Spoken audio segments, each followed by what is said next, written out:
नमस्कार, आप देख रहे हैं सुदर्शन न्यूज और मैं हूं शशि तुषार शर्मा। आज एक बहुत ही महत्वपूर्ण विषय पर हम बात करने जा रहे हैं। आज हम बात करने जा रहे हैं कि आतंकवादियों की आखिर मंशा क्या है, क्या चाहते हैं ये लोग। आज हम बात करने जा रहे हैं कि चाहे यहूदी हो, चाहे हम बात करें क्रिश्चियंस की, चाहे हम बात करें हिंदुओं की, इन सबके साथ इनकी दुश्मनी आखिर है क्या। और जहां ये तीनों लोग नहीं हैं वहां शिया और सुन्नी आपस में ही गला काट मार काट पर उतर आते हैं। इसके पीछे वजह क्या है, आखिर कौन है इसके पीछे, और आखिर मंशा क्या है, किस तरह की प्लानिंग है ये, कौन इन तमाम चीजों के पीछे किनका हाथ है। इसी पर आज हम चर्चा करेंगे। चर्चा इस विषय पर भी करेंगे कि आखिर कहां से ये तमाम सोच आ रही है। आईएसआई हो, आईएसआई हो या फिर अलकायदा, जैश ए मोहम्मद, कोई भी आतंकवादी संगठन किस तरीके से इंसानियत के लिए एक बड़ा खतरा हो गए हैं, ये चर्चा करेंगे इस पर। लेकिन उससे पहले रिपोर्ट देखें आप।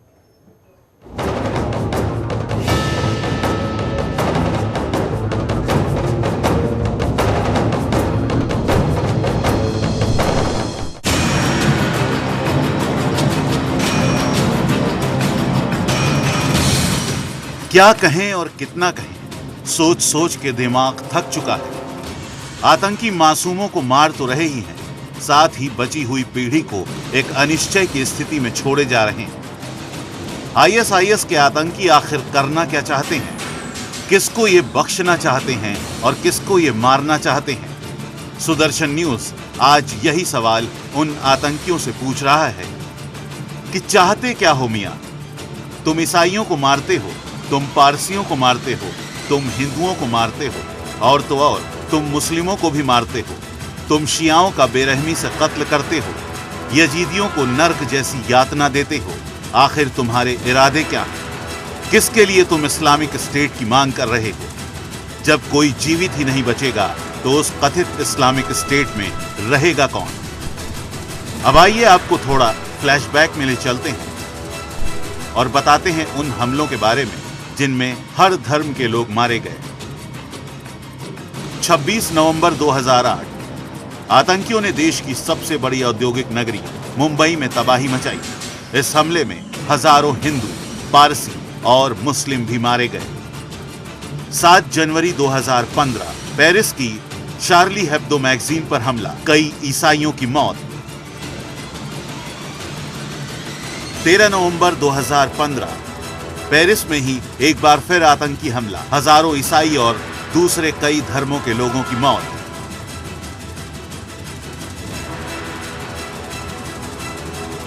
22 मार्च 2016 बेल्जियम एयरपोर्ट और मेट्रो स्टेशनों पर आतंकी हमला, हजारों ईसाई और दूसरे कई धर्म के लोगों की मौत।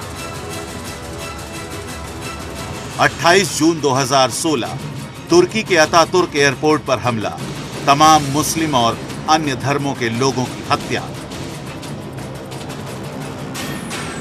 1 जुलाई 2016 बांग्लादेश के ढाका में बने एक रेस्टोरेंट पर हमला, हिंदू, ईसाई और कुछ मुस्लिमों की हत्या। 4 जुलाई 2016 मदीना में पैगंबर की मस्जिद पर आत्मघाती हमला, 4 मुस्लिमों की मौत। 7 जुलाई 2016 यानी ईद का दिन, बांग्लादेश में ईद की नमाज में धमाका, 5 मुस्लिमों की मौत। इन सारी घटनाओं को देखकर बस यही एक सवाल मन में उठता है कि एक बार आतंकियों से जाकर कोई तो ये पूछे कि चाहते क्या हो मियां। आज हम इसी प्रश्न का उत्तर अपने ढंग से ढूंढने की कोशिश करेंगे। Bureau report, Sudarshan news. तो आज इसी पर हम बात करने जा रहे हैं कि आखिर चाहते क्या हैं ये लोग और किस तरीके से, किस चीज के लिए लगातार ये लड़ाई जारी है, कितने लोगों की जान लेना चाह रहे हैं और आखिर इनकी आगे की प्लानिंग क्या है। हमारे साथ हमारे तमाम खास मेहमान जुड़ गए हैं। मौलाना अबू बकर अशरफी हैं जो कि मुस्लिम धर्मगुरु हैं। इसके अलावा हमारे साथ हैं रिटायर्ड कर्नल तेज टिक्कू जो कि रक्षा विशेषज्ञ हैं। साथ ही जितेंद्र खुराना जो कि हिंदू जागरण अभियान से हैं। आप तीनों का ये बहुत स्वागत है। शुरुआत में आपसे करना चाहूंगी मौलाना अबू बकर, आप समझ पा रहे हैं कि आखिर इनकी स्ट्रेटेजी क्या है? मेरा सीधा सा सवाल यही है कि आखिर दुश्मन कौन है इन लोगों के, चाहे वो हिंदू हो, चाहे वो शिया हो, या फिर हम बात करें यहूदियों की, या फिर हम बात करें क्रिश्चियंस की, यजीदियों की, बुद्धिस्ट लोगों की। कोई तो इनका साथी नहीं है, किसी के साथ तो इनकी बनती नहीं है। दरअसल जो है मैडम, ये इनका कोई मजहब नहीं है, इनका कोई धर्म नहीं है, और ये इंसानियत के दायरे से बिल्कुल आज़ाद हैं। और 1400 बरस की जब तारीख के औराक को हम पलट कर देखते हैं जी। हज़रत मोहम्मद सल्लल्लाहु अलैहि वसल्लम पर बड़ा जुल्म ढाया इन लोगों ने। जब मोहम्मद सल्लल्लाहु अलैहि वसल्लम ने पैगाम दिया इंसानियत का कि बैकवर्ड और फॉरवर्ड की जंग को ख़त्म करो जी। और ऊंच और नीच की भावनाओं को दिलों से निकाल कर फेंको, इंसानियत के दायरे में जियो, इस दुनिया में सबको जीने का हक है, राइट है। तो अहले मक्का ने मोहम्मद सल्लल्लाहु अलैहि वसल्लम के ऊपर स्टोन और पत्थरों की बारिशें बरसाईं, रास्तों में खड्डे खोद दिए और इतना जुल्म ढाया कि उनके व्यापार मंडल पे ताले लगा दिए कि हजरत मोहम्मद सल्लल्लाहु अलैहि वसल्लम मक्का से मदीना हिजरत करके चले गए।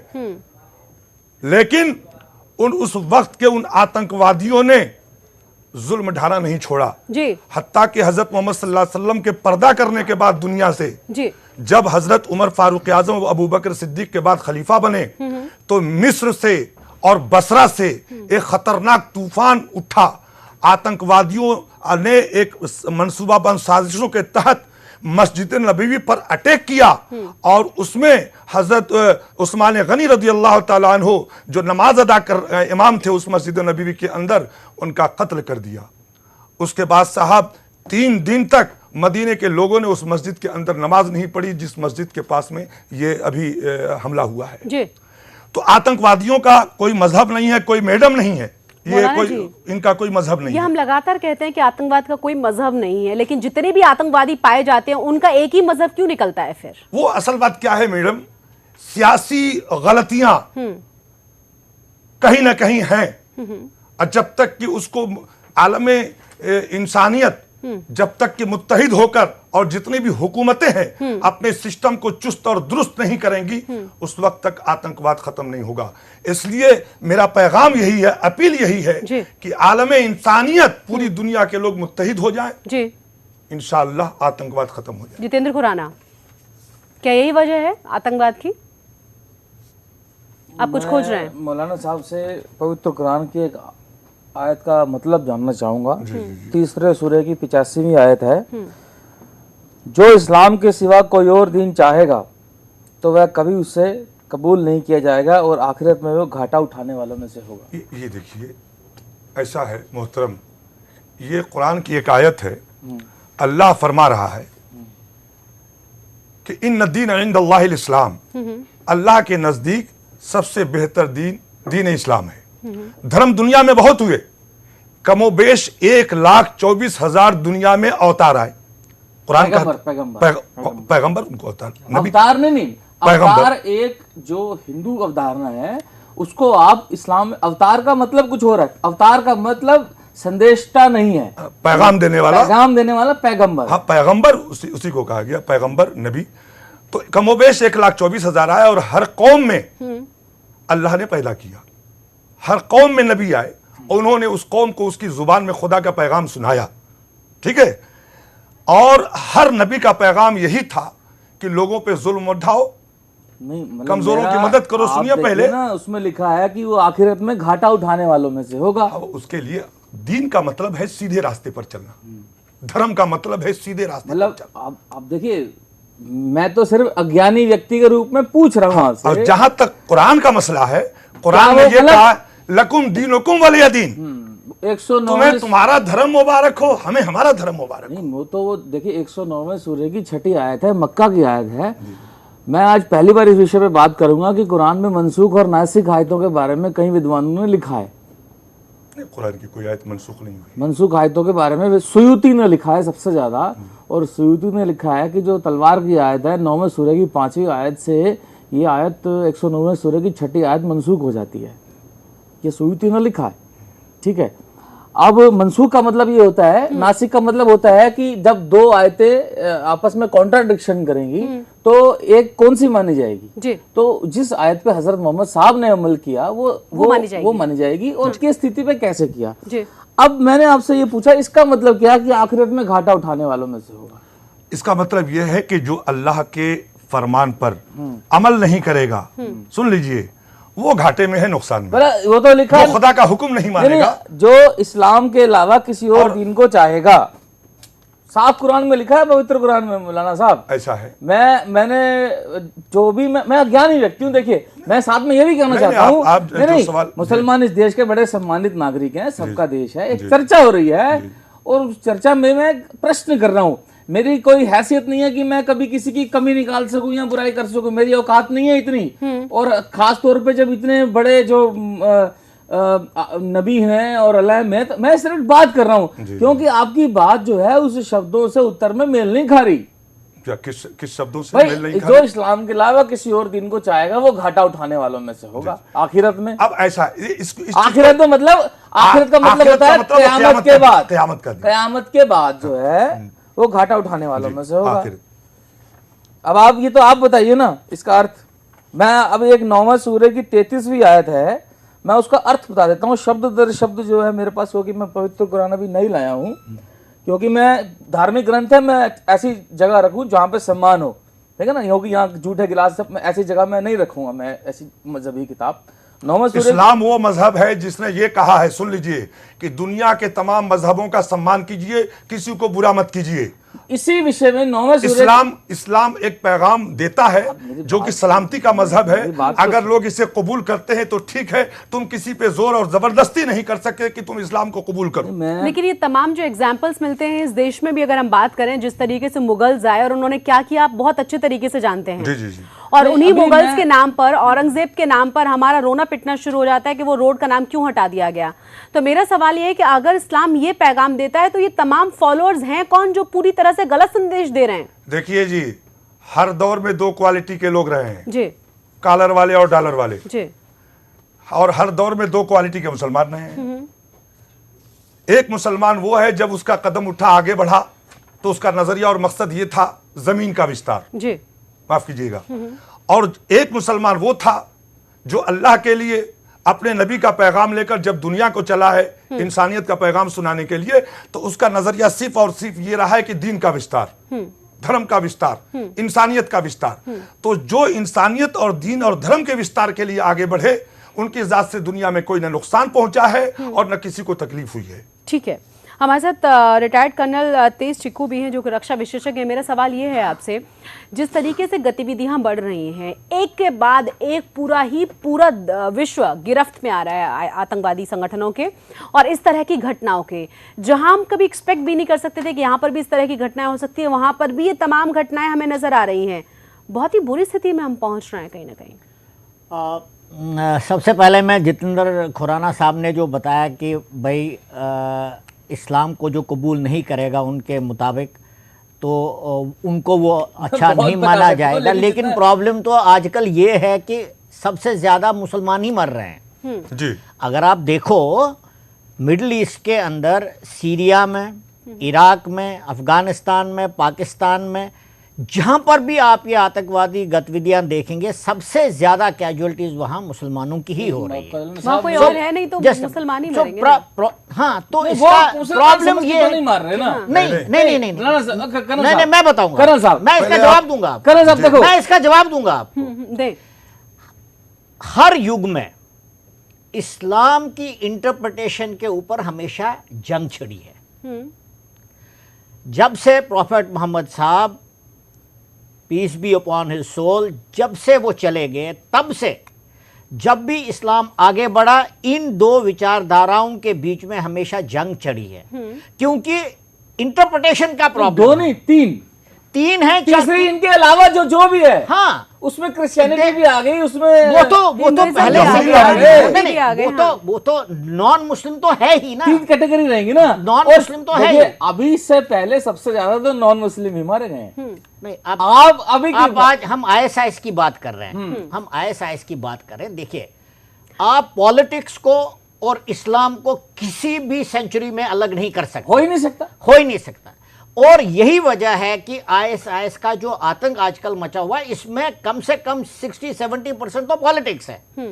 पॉलिटिक्स किस लिए है मैं आपको बताता हूं। जब आखिरी खैलिफेट ओटोमन एम्पायर खत्म हुआ 1920 में, तब से लेकर अभी तक मुसलमानों के दिल में एक चाहत नहीं, उनके दिल में एक ये सदमा है कि हमारी खैलीफेट का क्या हुआ जी। और अंग्रेजों ने जब फर्स्ट वर्ल्ड वॉर खत्म किया तो अरब में उन्होंने क्या किया, उन्होंने अलग अलग शेखडम बनाए, किसी को राजा बनाया, किसी को कुछ बनाया, तो छोटी छोटी अलायंसेस करके मुसलमानों के दिल में ये भाव है कि भैया हमारे ऊपर जो है लोग हुकूमत कर रहे हैं, इसलिए हमें एम्पायर वापस चाहिए, ऑटोमन एम्पायर, खलीफत, खिलाफत जिसको बोलते हैं, वो वापस चाहिए।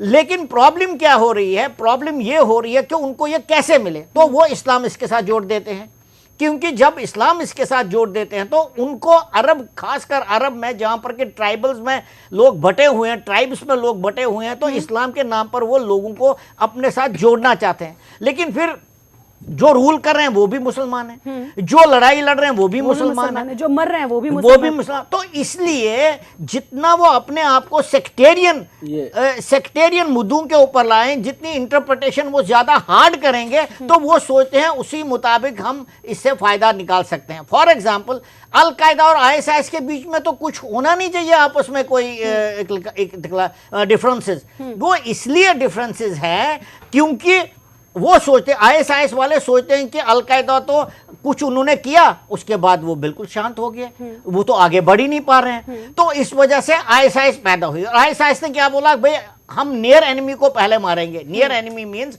उनके आईएसआईएस के मुताबिक जितने भी अरब देश हैं वो सोचते हैं, अरब खासकर सऊदी अरेबिया, आपको सऊदी अरेबिया इस्लाम के लिहाज से सबसे जरूरी मुल्क है, क्योंकि जो सबसे इंपॉर्टेंट उनकी चीजें निकलकर वहां से आती हैं। हाँ नहीं, सबसे इंपॉर्टेंट जो उनकी जियारत है, जो पिलग्रिमेज सेंटर्स हैं, वो सऊदी अरेबिया में है। तो वो कह रहे हैं भैया सऊदी अरेबिया में सबसे पहले अमेरिका कब्जा, वो ऐसे बोलते हैं कि अमेरिका कब्जा है। तो अलकायदा तो पैदा ही हुआ इसीलिए कि वो चाहते हैं कि सऊदी अरेबिया का जो किंगडम है उसके ऊपर से अमेरिकन कंट्रोल हट जाए, तो जो नहीं हटा। तो अब आईएसआईएस ने क्या किया, वो कह रहे हैं जी जो हमारे अरब मुल्क हैं, वो सीरिया हो, इराक हो, सऊदी अरेबिया हो, लेबनान हो, कोई भी हो, पहले हम इन्हीं को टैकल करना चाहिए। तो वो फार एनिमी को छोड़कर नियर एनिमी के पास आ रहे हैं और वो इस्लाम की इंटरप्रिटेशन को, क्योंकि इंटरप्रिटेशन तो इसमें मौलाना साहब आप भी इसमें मेरे ख्याल से डिसएग्री नहीं करेंगे कि इस्लाम की इंटरप्रिटेशन कितनी सारी है, हदीस है, कुरान है, तो सेक्टेरियनिज्म बहुत है। तो प्रॉब्लम क्या है, ऐसा मैंने नहीं देखा। क्या नहीं देखा, बहुत सारे इंटरप्रिटेशन मैंने नहीं, जिसको जो इंटरप्रेट करना चाहता है वैसे इंटरप्रेट करते हैं उसको। और क्या नहीं देखो, और क्या आज तक इन्होंने क्या बोला, आज तक क्या बोल रहे हैं, आज तक मैंने कोई भी, मैं जितना भी मैंने पढ़ा, मैं हर जगह एक ही इंटरप्रेट सिर्फ बोलने में आती है। आज तक कोई ये नहीं आया, पवित्र कुरान की एक आयत लेकर के आया कि कोई कहे देखो ये गलत इंटरप्रिटेशन है। एक चीज बताइए, इस्लाम से पहले तो आप देखिए इतिहास के औराक को पलट करके पूरी दुनिया के अंदर कितना जुल्म था, क्या आतंक था। क्या था? हजरत मोहम्मद सल्लल्लाहु अलैहि वसल्लम के आने से पहले अरब में जो जिहालत थी, जो हैवानियत थी, सुन लीजिए पहले कि अरब से लेके हिंदुस्तान तक वहां तो पैदा होते ही लड़कियों को जिंदा जमीन में गाड़ दिया जाता था और यहाँ पति की चिता के साथ जलाकर सती किया जाता था। ये देखिए जो सती का सिस्टम है ये मुसलमानों का इस्लाम से पहले ये सिस्टम था, इस्लाम से पहले ये सिस्टम था। हजरत मोहम्मद सल्लल्लाहु अलैहि वसल्लम ने इसके खिलाफ आवाज उठाया। जब आए तो उन्होंने जो सर्वे किए, सुनिए 88 केस निकला पूरे इंडिया में। ये जौहर 19वीं सदी के जौहर राजपूतानी स्त्रियों का जौहर सिंगल के रूप में ये कोई सती बना, क्योंकि सती शब्द निकला कहां से है। आप अगर ट्राइबल्स, अगर जो हिंदू ट्राइबल्स हैं उसमें सती देखेंगे तो उसमें सती की जो प्रथा है अलग टाइप की प्रथा है कि उसमें गले में हार पहना, जलाया नहीं, वो उसको एक अलग डेजिग्नेशन दी जाती है। इस्लाम से पहले मैं जो आपको बता रहा हूं, तारीख का मुताला कीजिए। मैंने सारा अच्छा, कम से कम 3 महीने हुआ करते थे जब जो उसमें कोई लड़ाई झगड़ा नहीं हुआ। मुझे लगता है थियोलॉजिकल डिस्कशन होने के बजाय अगर हम आईएसआईएस की थ्रेट के ऊपर आतंकवाद की बहस कीजिए, मैं सती प्रथा थी तो कम से कम उसमें चेंजेस तो, बदलाव तो आए।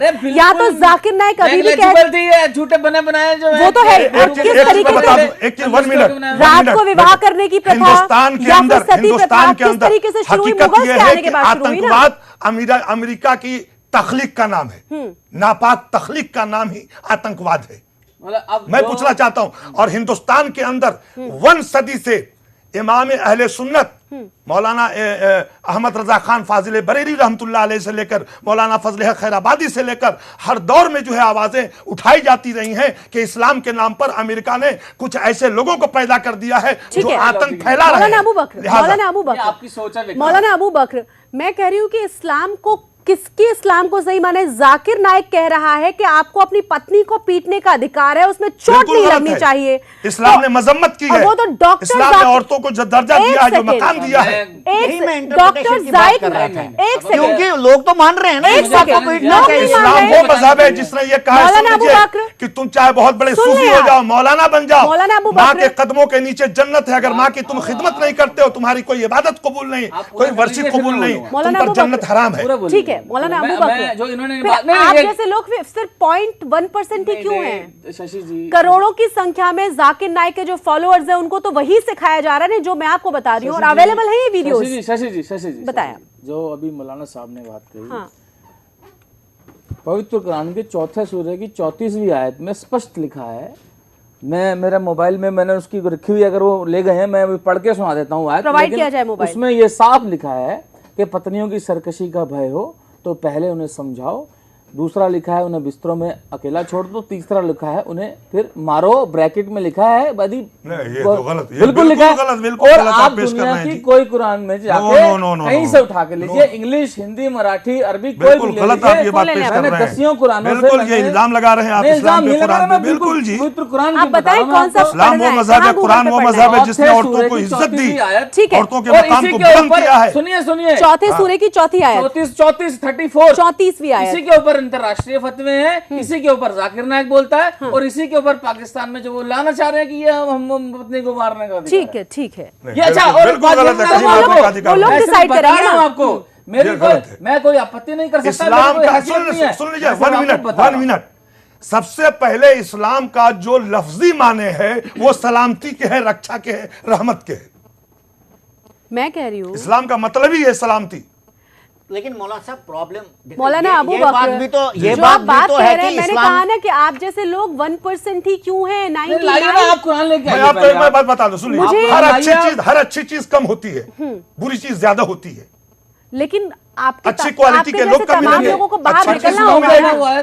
पढ़ के सुनाए, पढ़ के सुनाऊं मैं? 4 सूरह की पवित्र कुरान की 34वीं आयत पढ़ने से पहले मैं ये कह रहा हूं कि मैं मुसलमानों की, इस्लाम की बहुत इज्जत करता हूं, मैं सिर्फ बता रहा हूं, मैं मेरी कोई हैसियत है मैं आपत्ति कर सकूं, मेरी कोई नाम, मेरा मतलब है। मैं बात बताऊं कि कुरान किसी इंसान की लिखी हुई किताब का नाम नहीं है, मेरे को बोलने दीजिए, खुदा का कलाम है, खुदा का कलाम है, अल्लाह का कलाम है। मुझे बोलने अगर आप उस पे एतराज करते हैं तो इसका मतलब कुदरत पे आप एतराज खड़ा कर रहे हैं। मेरी हैसियत नहीं है, खुदा की हिकमत को मैं सिर्फ बता रहा हूं, मैं सिर्फ बता रहा हूं। मतलब मौलाना साहब, अब आप देखिए ये जो ये मधुर संदेश संगम जो अबू फजल एनक्लेव में है, और इसके अलावा मैंने कम से कम 10 कुरानों में, अलग अलग कुरानों में मैंने इसको पढ़ के वेरीफाई किया है। पति पत्नियों के संरक्षक और निगरान हैं, क्योंकि अल्लाह ने उनमें से कुछ को कुछ के मुकाबले आगे रखा है, और इसलिए भी कि पतियों ने अपने माल खर्च किए हैं, तो नेक पत्नियां तो आज्ञा पालन करने वाली होती हैं और गुप्त बातों की रक्षा करती हैं, क्योंकि अल्लाह ने उनकी रक्षा की है। और जो पत्नियां ऐसी हों जिनकी सरकशी का तुम्हें भय हो तो उन्हें समझाओ, और बिस्तरों में उन्हें अकेला छोड़ दो। और फिर ब्रैकेट में लिखा है अति आवश्यक हो तो फिर उन्हें मारो भी, यदि वे तुम्हारी बात मानने लगे तो उनके विरुद्ध कोई रास्ता ना ढूंढो, अल्लाह सबसे उच्च और सबसे बड़ा है। सर मैंने बताया, अब आप मारने का कोई हुक्म नहीं। मैं आपको एक बहुत अच्छी एक बात कहना जा रहा हूं कि 2 सदी से एक ऐसा फितना यूरोप से, बर्तानिया से, इस्लाम के नाम पर यहूद और नसारा कुरान की तालीम दे रहे हैं। यहूद और नसारा कुरान की तालीम दी जा रही है, मदरसे उनके चल रहे हैं, और वो सब के सब टोटल यहूदी हैं। मुसलमानों जैसे लिबास में उनको कुरान पढ़ाया जा रहा है। यहूदी भी भारत के सम्मानित नागरिक हैं। मेरे दोस्त पहले सुनो तो यार, और उनसे जो है कुरान के अंदर जो है मीनिंग में इंटरफेयर कराया जा रहा है, जिससे मुसलमानों में इख्तलाफ पैदा हो, इस्लाम बदनाम हो। मेरा मौलाना साहब से एक प्रश्न है, क्योंकि छोटे से ब्रेक ले रुकना होगा।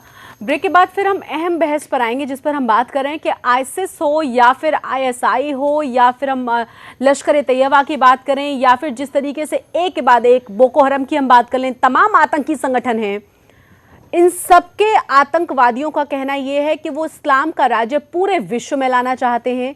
ये तमाम आतंकवादी खुद को मुस्लिम कहते हैं। ये तमाम आतंकवादी किसी को भी बख्शना नहीं चाहते, चाहे वो मुस्लिम हो, यहूदी हो, क्रिश्चियन हो, ज्यूस हो या फिर हिंदू हो, बुद्धिस्ट हो, कोई भी हो। सवाल यह है कि आखिर चाहते क्या हैं ये और कहां से चीजों की शुरुआत हो रही है। इसी पर आज हम चर्चा कर रहे हैं। एक छोटे से ब्रेक के लिए मुझे रुकना होगा यहाँ पर। अब बने रहें हमारे साथ।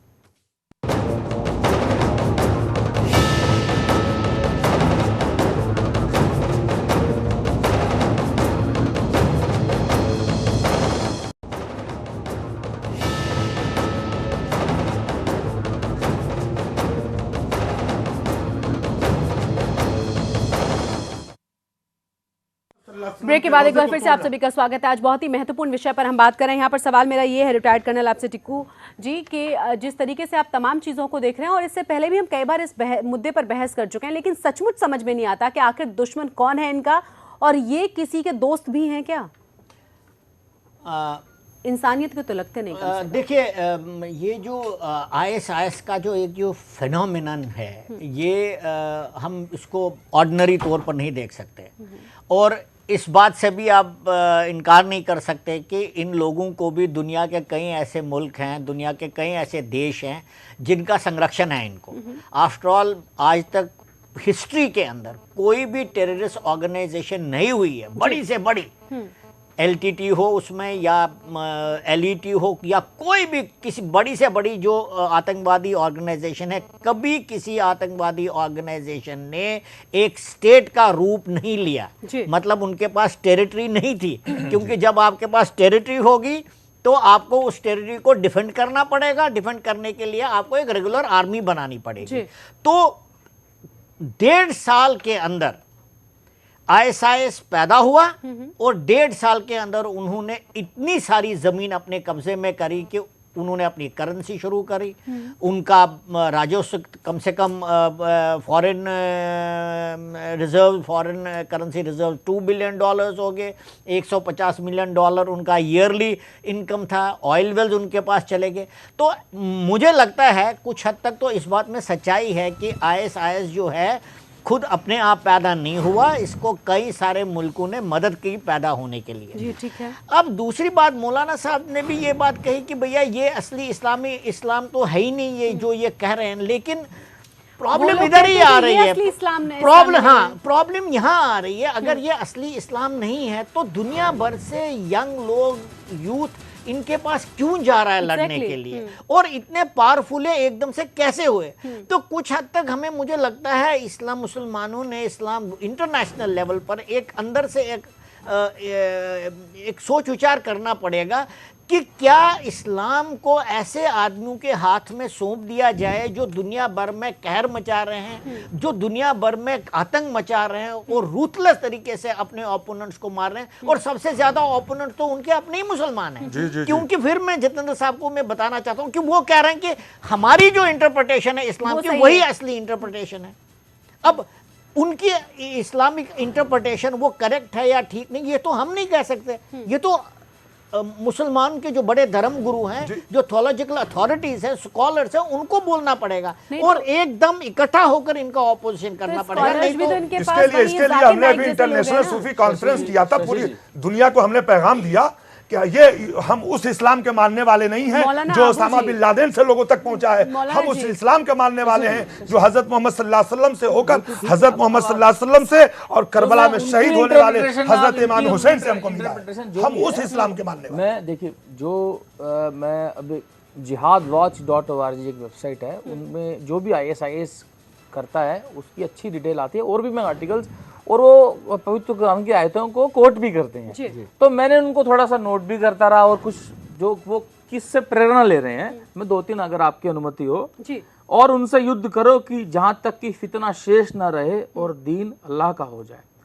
दूसरी आयत, और तुम उनसे लड़ो कि यहाँ तक कि फितना बाकी ना रहे और दीन पूरे का पूरा अल्लाह का हो जाए। फितना कहते हैं, अब सुन लीजिए, उसके मेरी बात पूरी कर लेने जी, फिर आप ही बोलिएगा। किताब वाले जो ना अल्लाह पर ईमान लाते हैं और ना आखिरत पर, और ना उसे हराम ठहरा करते हैं जिसे अल्लाह और उसके रसूल ने हराम ठहराया, जी जी जी, और वे ना सच्चे दीन को अपना दीन बताते हैं, उनसे लड़ो।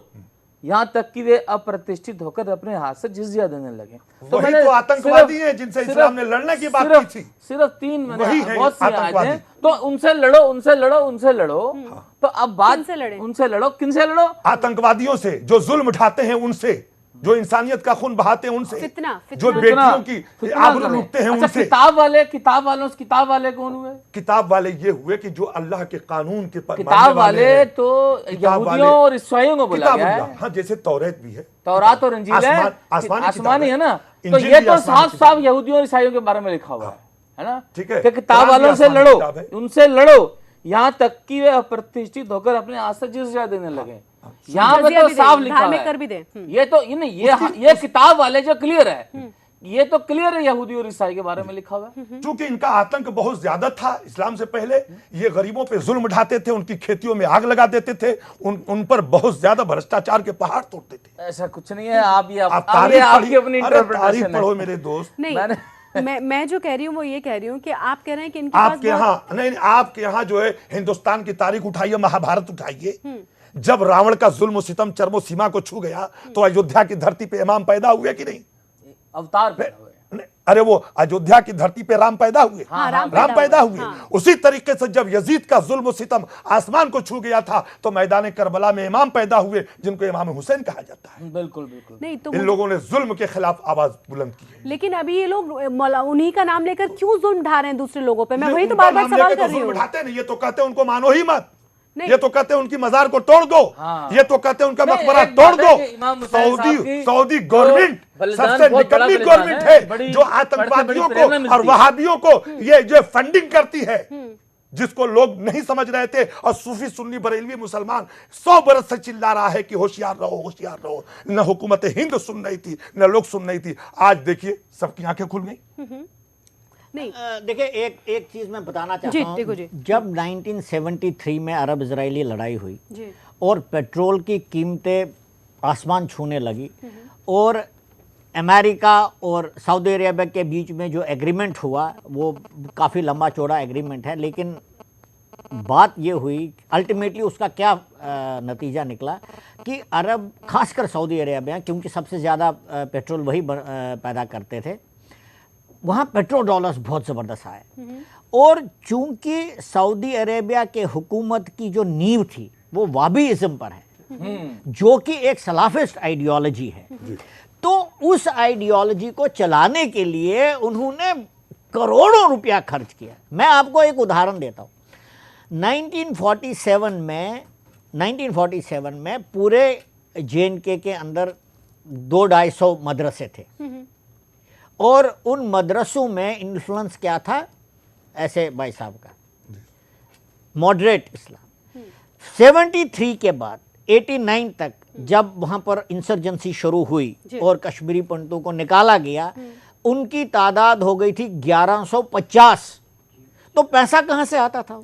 वो यही पेट्रोल डॉलर्स का रिसाइकलिंग होकर ऐसे, और ऐसा ही उनने पूरे विश्व में किया और हमारे सामने नतीजा आता है। पिछले साल की रिपोर्ट है, सऊदी अरेबिया से 1700 करोड़ भारत में आया वहाबी के लिए।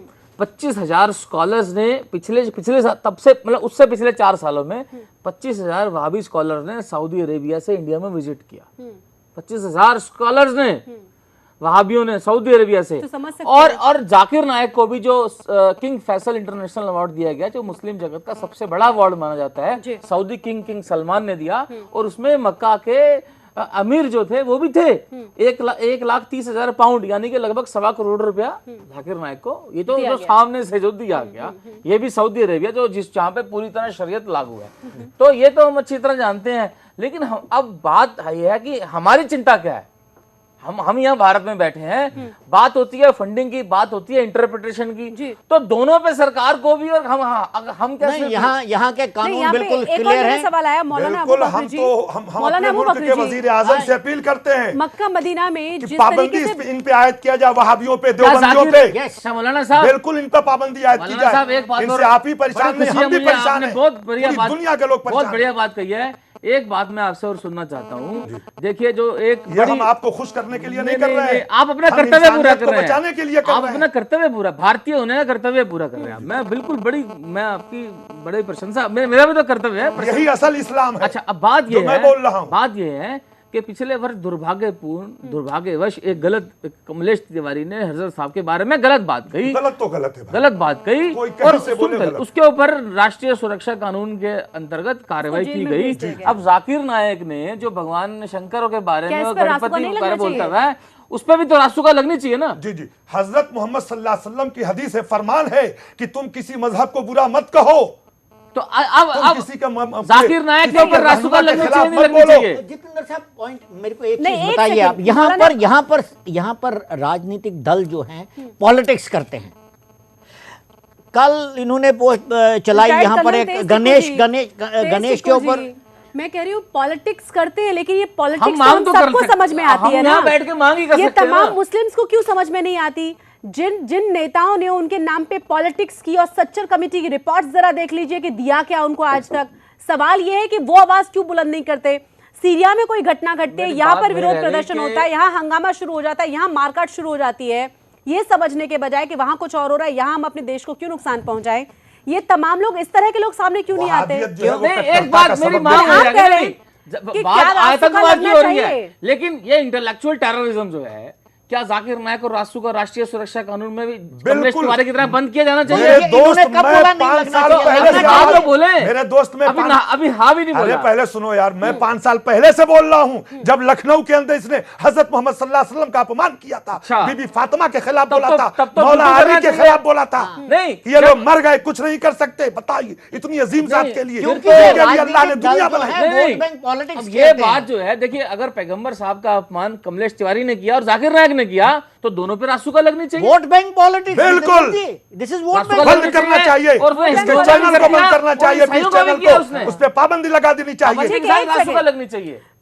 मौलाना अबू बकर जी, फिर सवाल यही है ना कि इन तमाम लोगों को पॉलिटिकल पार्टी इतनी आसानी से कैसे इस्तेमाल कर लेती है? ये पॉलिटिकल पार्टियां जी तो पनाह दे रही हैं, वोट बैंक बनाए हुए हैं।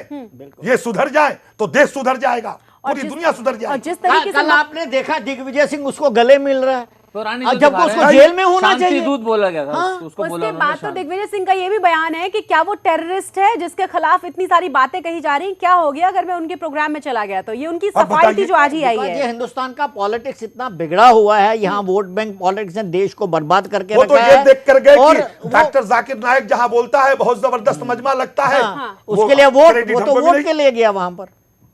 मेरा सवाल ये है कि मक्का मदीना का दुश्मन कौन है? क्योंकि ब्लास्ट तो वहां पे भी हुआ ना। अब ये एक चीज बताइए, मदीना जिसके बारे में आला हजरत ने लिखा है कि हरम की जमीन हो कदम रख के चलना, अरे सर का मौका है वो जाने वाले। मोहम्मद साहब जहां आराम कर रहे हैं, उस शहर में, उस जमीन पर हुक्म है कि जोर से कदम रख रखो, तुम अगर सर के बल भी चरोगे तो मदीने का हक अदा नहीं कर सकते। और वहां बम फोड़ा जा रहा है, इंसानियत का खून बहा जा रहा है। ये ना मुसलमान है ना इंसान है, ये दुनिया में जहां भी है, इन्हें तो दफन भी नहीं करना चाहिए, जमीन के अंदर जला देना चाहिए। हम तो वही कहते हैं, कूड़े के ढेर में जला दीजिए। मौलाना साहब से एक सवाल पूछना चाहता हूं। मैंने जिस भी मुसलमान भाई से बात की है, सबका ये कहना है कि ये एक इंटरनेशनल कॉन्स्पिरेसी है, और खासकर अमेरिका की कॉन्स्पिरेसी है जो मुसलमानों को ही इस्तेमाल करके उनके अंदर ये फैला रही है। मैं आपसे मौलाना साहब पूछना चाहता हूँ, पूरे विश्व के अंदर 1.5 बिलियन मुसलमान रह रहे हैं और पूरे विश्व में हैं। क्या मुसलमानों को संगठित होकर ऐसे ताकतों की मुखालफत नहीं करनी चाहिए कि जो वो सोचते हैं कि उनका वो गलत इस्तेमाल कर रहे हैं? और क्या मुसलमान इनके लिए क्या कर रहा है, इस चीज के लिए क्या कर रहा है वो? टिक्कू जी, इसमें एक और सवाल ये है कि इतना सॉफ्ट टारगेट सिर्फ मुसलमान ही फिर क्यों है? बाकी के लोगों को क्यों यूज नहीं कर पा रही है तमाम साजिशें? आपसे जवाब लेना चाहूंगी मौलाना अबू जी। जी क्या सवाल ये कि अगर आपको लगता है कि साजिश है ये बड़े देशों की मुसलमानों के खिलाफ, तो मुसलमानों को ही इतना सॉफ्ट टारगेट क्यों मान रही हैं? बाकी की लोगों को क्यों इस्तेमाल नहीं कर पा रही हैं ताकतें? दूसरा सवाल ये कि क्या आप जैसे तमाम लोगों को एकजुट होकर सामने नहीं आना चाहिए? बिल्कुल आना चाहिए। मैं यही तो कह रहा हूं कि आलमी बिरादरी को मुत्तहिद होकर सामने आना चाहिए। कब आएंगे? अब कब आएंगे? जब इंसानियत खत्म हो जाएगी, दुनिया फना हो जाएगी, तब आएंगे। यही तो वक्त है आने का। और दूसरा, मैं हिंदुस्तान के तमाम देशभक्त मुसलमानों से अगर इस्लाम का, अगर वो इस्लाम के मानने वाले हैं और पैगंबर हजरत मोहम्मद सल्लल्लाहु अलैहि वसल्लम की जात को अपनी जान से ज्यादा अजीज समझते हैं, तो उसी नबी का यह पैगाम है अल हुब्बुल वतन मिनल ईमान, कि वतन की मोहब्बत ईमान का एक हिस्सा है। वतन को बचाने के लिए और इंसानियत को बचाने के लिए मैदान में आना ही होगा। नहीं, सॉफ्ट टारगेट क्यों बन रहे हैं फिर ये लोग? सॉफ्ट नहीं है, या तो यह है हुकूमत का ताउन नहीं है उनके साथ, हुकूमतें खुद शिकार हैं। जो हमने जिस पे नहीं, फिर आप मुझे बताएं मौलाना अबू जी, हम देख रहे हैं कि सिर्फ पाकिस्तान नहीं, हम जहां पर भी हिंदू हैं या जहां पर भी दूसरी कम्युनिटी के लोग हैं, कितनी कम परसेंटेज में कुछ दिनों में वो रह जाते हैं। कश्मीर के हालात हमने देखे, कैराना भी अभी हम देख रहे हैं। माना कि पॉलिटिकल पार्टी अपने लिए इस्तेमाल करती हैं, लेकिन सच्चाई तो कुछ है ना वहां पर। मैडम ये है, तमाम जब लोग तक आगे पाकिस्तान में सुन्नी मुसलमानों की अक्सरियत थी, पाकिस्तान आतंकवाद से, तमाम विवाद से बचा हुआ था। लेकिन जब सुन्नियत वहां खत्म हुई, सूफी सुन्नी बरेलवी मुसलमान खत्म हुए और वहाबियत ने पैर फैला दिया, देख लीजिए पाकिस्तान जहन्नम बना हुआ है। ये हर जगह ये वहाबी जिस बस्ती में एक पैदा हो जाते हैं, उस बस्ती की नींद हराम है। मैं खुद परेशान हुई। कश्मीर में वही हुआ है क्या? कश्मीर में मैं आपको बताता हूँ, कश्मीर में वही हुआ है क्या? कश्मीर में बिल्कुल वही हुआ है। वही हुआ। पहले कश्मीर में 1947 के अंदर आप देखें तो वहां दरगाह जियारत ये चलता था और दोनों धर्म के लोग जाते थे। लेकिन आज आप जाकर देख लीजिए वहां पर क्या हो रखा है। सलाफियों का पूरा कब्जा हो रखा है। नौजवानों को गुमराह कर रहे हैं। नौजवानों को गुमराह। बहुत देर से मैं इसलिए बाप को मत मानो, अपने दादा को मत मानो, ये गलत है ना। सुनना, मैं बड़ी देर से सुन रहा था। मेरे चिक्कू जी, फिर उपाय क्या है? क्योंकि ये तो बहुत ही ज्यादा परेशानी वाली बात है। मिला, ईमान मिला, हम कहते हैं उन्हीं को मत मानो। क्योंकि मुझे देखिए ऐसा है, मैंने पहले भी कहा और मैं दोबारा रिपीट करना चाहता हूं इस बात को। ये फैसला कि क्या मुसलमानों की जो सोच है, जो रिलीजियस सोच, जो थियोलॉजिकल डिबेट है, क्या इसको वहाबियों को जीतने का मौका मिलना चाहिए या नहीं मिलना चाहिए? और इसका फैसला आप और मैं नहीं कर सकते। इसका फैसला मुसलमानों को खुद करना पड़ेगा, क्योंकि उनका धर्म है। उनके धर्म पर कौन सी सोच हावी होनी चाहिए, वो वही फैसला कर सकेंगे। अगर हम बाहर से करेंगे तो रिएक्शन हो जाएगा। तो वहाबियों का एक तो फंड जो सऊदी से आ रहा है वो बंद तो होना ही चाहिए, 100% होना चाहिए। वो बंद होना चाहिए। उनके जो स्कॉलर्स आते हैं, उनको जो वीजा मिलता है वो बंद होना चाहिए। टूरिस्ट वीजा पर आते हैं कई बार, वो बंद होना चाहिए। ये जितने भी हैं इस विचारधारा के लोग, चाहे अलग अलग संस्था बनाए हुए, चाहे वहाबी हो चाहे देवबंदी हो, माफ कीजिएगा, सुन लीजिए, इनको फंडिंग होती है सऊदिया है, कतर है, कुवैत है, ये तीन, और ये सब अमेरिका ने फिट किया कुवैत को और कतर को। तीसरा यह कि इंटरप्रिटेशन की जब बार बार बात आती है, शशि जी, सबसे बड़ी चीज अगर ये लड़ाई इंटरप्रिटेशन पे आप कॉन्फ्रेंस कुछ कार्यक्रम अगर आप ये लड़ाई जीतेंगे ना कि वहाबियों को जो है, जो उनकी ताकत है, अगर आप उसको कम करेंगे, पहला स्टेप तो आपने कैप्चर कर लिया, उसके बाद थियोलॉजिकल डिबेट हो सकता है। लेकिन चिक्कू जी, इसमें ये भी रिपोर्ट्स आ रही हैं, खबरें आ रही हैं कुछ के, हो सकता है कि सऊदी अरब नेटो जैसी ही सेना, मतलब कई देशों को मिलाकर, करीब 33-35 देशों को मिलाकर उस तरह की एक सेना का गठन करे। वो पिछले साल शुरू हो गया सेना। देखिए, और दूसरा देखिए, डिक्टेटर हुकूमत है और वो उसी विचारधारा की हुकूमत है जो बुजुर्गों से नफरत करते हैं, दरगाहों को नहीं मानते हैं, हजरत मोहम्मद सल्लल्लाहु अलैहि वसल्लम की वो दुश्मन है हुकूमत सऊदिया की। वो कब चाहेगी? उसी ने तो पनाह दे रखा इन्हें। और वहां पर क्या है, तो कोई पॉलिटिकल डिसेंट तो अलाउ है नहीं। कोई भी आवाज उठाता उसकी गर्दन। अरब के अंदर जिस आलिम ने, जिस मौलाना ने आवाज उठाई है सऊदी हुकूमत के जुल्म के खिलाफ, 10-10 हजार मौलानाओं को कत्ल कर दिया, कहाँ गाड़ दिया कुछ पता नहीं। अभी देखिए वो शिया बहुत जबरदस्त। फिर से सवाल यही है ना कि जिस तरीके से उनको फांसी चढ़ाया था, आप बात कर रहे हैं, मेरा फिर सवाल फिर से वहीं आ जाता है कि इतनी सारी तमाम चीजें लगातार हो रही हैं। सऊदी अरब खुद कह रहा है, यूएई की तरफ से गाइडलाइन जारी की गई कि उनके तमाम लोग अगर दूसरे अलग अलग देशों में जाएं, नकाब न पहने, स्कार्फ न लें, लबादा न ओढ़े, क्योंकि उनको शक की नजर से देखा जाएगा, उनको टेररिस्ट समझा जाएगा। आप अंदाजा लगाइए, ये मैसेज जा रहा है इस्लाम की तरफ से। कॉमन मैन की लेवल पर तो यही मैसेज जाएगा। और क्या होगा? वो पहले ये थोड़ी लगा ना, एब्सोल्युटली, वो पहले थोड़ी पूछेंगे भैया पहले बताओ आप वहां भी गलत नहीं है, निकाब गलत नहीं है, लेकिन चूंकि उसका इस्तेमाल गलत लोगों ने करना शुरू किया। एक चर्चा का निष्कर्ष भी तो होना चाहिए। मौलाना अबू बकर जी, नकाब गलत नहीं है, वो कह रहे हैं कि अगर आपने ये पहना तो हम इतने बदनाम हो चुके हैं कि आपको शक की नजर से देखा जाएगा, कहीं आप टेररिस्ट तो नहीं है। उसी के कारण यूके में और अमेरिका में गलतफहमी में 3-4-5 बार सिखों को पीटा गया। नहीं, कईयों को मारा भी गया अमेरिका में, हालांकि कई ये सिख तो निकाब, मर गए ये पर्दा बेचारे। एक ऐसी अच्छी चीज दिया हजरत मोहम्मद सल्लल्लाहु अलैहि वसल्लम ने, जो इससे औरत जात की इज्जत की हिफाजत भी है और उसामा बिन बहुत सी लादेन का हिफाजत लुक है। जैसा था तो उनको पीट दिया गया। कॉमन मैन की अब लेवल उनकी पर तो हिफाजत। उनको नहीं पता है उसामा बिन लादेन कौन है और सिख कौन है, उनको कहाँ पता है। उनके लिए तो वो दोनों एक ही देखिए चीज अभी है। जो 3 पॉइंट निकल के आए शशि जी, मैं मेरे दोस्त, यू आर द एक एंकर, चीज बताओ। मैं आपको ही एड्रेस करूंगा ना। एक IS के पास इतने हथियार, इतने बम बारूद, ये टैंक कहाँ से आ रहे हैं? वो तो देखिए कौन दे रहा है? मैं बताता हूँ, मैं इस बात का मैं जवाब देना चाहता हूँ मौलाना साहब को। मौलाना साहब, मैं आपको चीज बताऊं, सबसे ज्यादा तेल जब उन्होंने तेल के कुएं फलूजा और मोसूल में पकड़े, मतलब अपने कब्जे में किए, सबसे ज्यादा तेल उन्होंने टर्की को भेजा, क्योंकि टर्की ने उनको पैसा बोला, भाई इसकी रेट कम करो। उन्होंने कहा कोई बात नहीं, हम कम करते हैं, हमें तेल बेचो।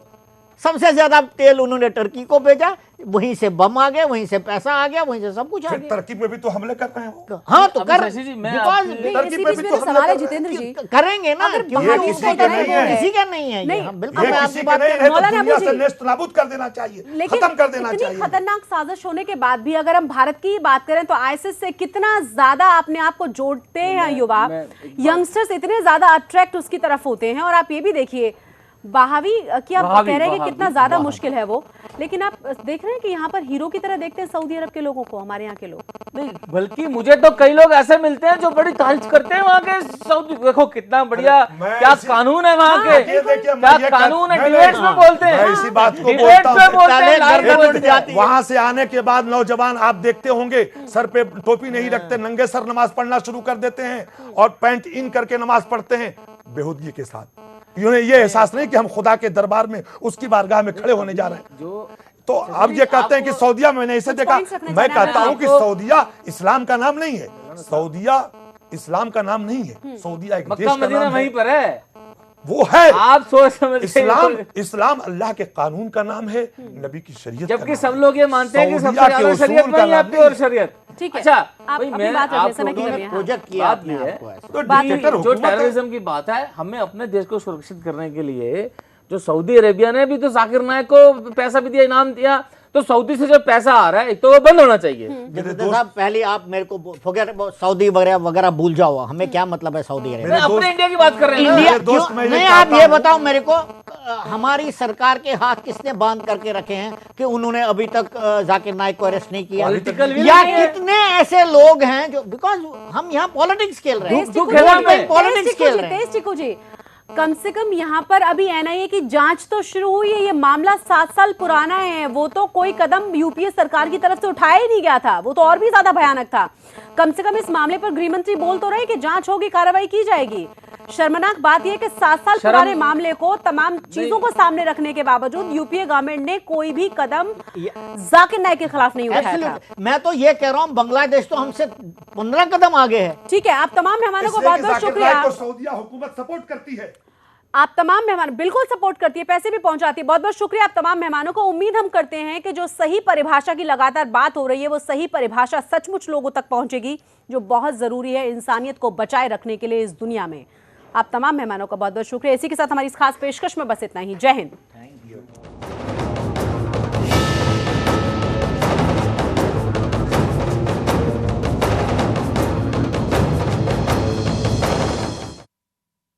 सबसे बेहतर दीन इस्लाम है। धर्म दुनिया में बहुत हुए, कमोबेश 1,24,000 दुनिया में अवतार आए। कुरान का पैगंबर उनको अवतार नहीं, अवतार एक जो हिंदू अवधारणा है उसको आप इस्लाम में, अवतार का मतलब कुछ हो रहा है। अवतार का मतलब संदेशता नहीं है, पैगाम देने वाला पैगंबर। हाँ, पैगंबर उसी को कहा गया, पैगंबर नबी। तो कमोबेश 1,24,000 आए और हर कौम में अल्लाह ने पैदा किया, हर कौम में नबी आए और उन्होंने उस कौम को उसकी जुबान में खुदा का पैगाम सुनाया। ठीक है, और हर नबी का पैगाम यही था कि लोगों पे जुल्म मत ढाओ, नहीं, कमजोरों की मदद करो। सुनिए पहले ना, उसमें लिखा है कि वो आखिरत में घाटा उठाने वालों में से होगा। उसके लिए दीन का मतलब है सीधे रास्ते पर चलना, धर्म का मतलब है सीधे रास्ते मतलब पर चलना। आप देखिए, मैं तो सिर्फ अज्ञानी व्यक्ति के रूप में पूछ रहा हूं आपसे। और जहां तक कुरान का मसला है, कुरान में ये कहा लकुम दीनुकुम वलिय दीन, तुम्हें तुम्हारा धर्म मुबारक हो, हमें हमारा धर्म मुबारक हो। नहीं, वो तो देखिए 109वें सूरे की 6ठी आयत है, मक्का की आयत है।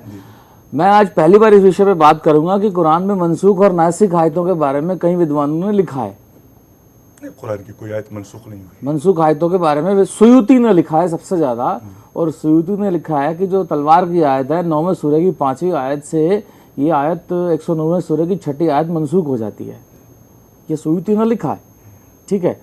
अब मनसूख का मतलब ये होता है, नासिक का मतलब होता है कि जब दो आयतें आपस में कॉन्ट्राडिक्शन करेंगी तो एक कौन सी मानी जाएगी जी? तो जिस आयत पे हजरत मोहम्मद साहब ने अमल किया वो मानी जाएगी और उसकी स्थिति पे कैसे किया जी? अब मैंने आपसे ये पूछा, इसका मतलब क्या कि आखिरत में घाटा उठाने वालों में से होगा? इसका मतलब यह है कि जो अल्लाह के फरमान पर अमल नहीं करेगा, सुन लीजिए, वो घाटे में है, नुकसान में। वो तो लिखा, जो खुदा का हुक्म नहीं मानेगा, जो इस्लाम के अलावा किसी और दीन को चाहेगा, साफ कुरान में लिखा है, पवित्र कुरान में मौलाना साहब। ऐसा है। मैंने जो भी मैं अज्ञानी व्यक्ति हूँ, देखिए मैं साथ में ये भी कहना चाहता हूँ, नहीं, मुसलमान इस देश के बड़े सम्मानित नागरिक हैं, सबका देश है, एक चर्चा हो रही है और उस चर्चा में मैं प्रश्न कर रहा हूँ। मेरी कोई हैसियत नहीं है कि मैं कभी किसी की कमी निकाल सकूं या बुराई कर सकूं, मेरी औकात नहीं है इतनी। और खास तौर पे जब इतने बड़े जो नबी हैं और अल्लाह में, तो मैं सिर्फ बात कर रहा हूं क्योंकि आपकी बात जो है उस शब्दों से उत्तर में मेल नहीं खा रही। क्या किस शब्दों से मेल नहीं खा रही? जो इस्लाम के अलावा किसी और दिन को चाहेगा वो घाटा उठाने वालों में से होगा आखिरत में। अब ऐसा आखिरत में मतलब, आखिरत का मतलब होता है कयामत के बाद, कयामत के बाद जो है वो घाटा उठाने वालों में से होगा। अब आप ये तो आप बताइए ना इसका अर्थ। मैं अब एक 9वें सूरे की 33वीं आयत है, मैं उसका अर्थ बता देता हूँ शब्द दर शब्द जो है मेरे पास, क्योंकि मैं पवित्र कुरान अभी नहीं लाया हूँ, क्योंकि मैं धार्मिक ग्रंथ है, मैं ऐसी जगह रखूँ जहाँ पे सम्मान हो, ठीक है ना, क्योंकि यहाँ झूठे गिलास सब ऐसी जगह मैं नहीं रखूंगा, मैं ऐसी मजहबी किताब। इस्लाम वो मजहब है जिसने ये कहा है, सुन लीजिए, कि दुनिया के तमाम मजहबों का सम्मान कीजिए, किसी को बुरा मत कीजिए। इसी विषय में 9वें सूरे इस्लाम एक पैगाम देता है जो कि सलामती का मजहब है। अगर लोग इसे कबूल करते हैं तो ठीक है, तुम किसी पे जोर और जबरदस्ती नहीं कर सकते कि तुम इस्लाम को कबूल करो। लेकिन ये तमाम जो एग्जाम्पल्स मिलते हैं इस देश में भी, अगर हम बात करें जिस तरीके से मुगल्स आए और उन्होंने क्या किया, आप बहुत अच्छे तरीके से जानते हैं। जी जी जी। और उन्हीं मुगल्स के नाम पर, औरंगजेब के नाम पर हमारा रोना पिटना शुरू हो जाता है कि वो रोड का नाम क्यों हटा दिया गया। तो मेरा सवाल ये है कि अगर इस्लाम ये पैगाम देता है तो ये तमाम फॉलोअर्स हैं कौन जो पूरी तरह से गलत संदेश दे रहे हैं? देखिए जी, हर दौर में दो क्वालिटी के लोग रहे हैं जी, कॉलर वाले और डॉलर वाले जी, और हर दौर में दो क्वालिटी के मुसलमान रहे हैं। एक मुसलमान वो है जब उसका कदम उठा, आगे बढ़ा, तो उसका नजरिया और मकसद ये था जमीन का विस्तार, जी, माफ कीजिएगा। और एक मुसलमान वो था जो अल्लाह के लिए अपने नबी का पैगाम लेकर जब दुनिया को चला है इंसानियत का पैगाम सुनाने के लिए, तो उसका नजरिया सिर्फ और सिर्फ ये रहा है कि दीन का विस्तार, धर्म का विस्तार, इंसानियत का विस्तार। तो जो इंसानियत और दीन और धर्म के विस्तार के लिए आगे बढ़े, उनकी जात से दुनिया में कोई न नुकसान पहुंचा है और न किसी को तकलीफ हुई है। ठीक है, हमारे साथ रिटायर्ड कर्नल तेज चिक्कू भी हैं जो कि रक्षा विशेषज्ञ हैं। मेरा सवाल ये है आपसे, जिस तरीके से गतिविधियां बढ़ रही हैं, एक के बाद एक पूरा विश्व गिरफ्त में आ रहा है आतंकवादी संगठनों के और इस तरह की घटनाओं के, जहां हम कभी एक्सपेक्ट भी नहीं कर सकते थे कि यहाँ पर भी इस तरह की घटनाएं हो सकती है, वहां पर भी ये तमाम घटनाएं हमें नजर आ रही हैं। बहुत ही बुरी स्थिति में हम पहुंच रहे हैं कहीं ना कहीं।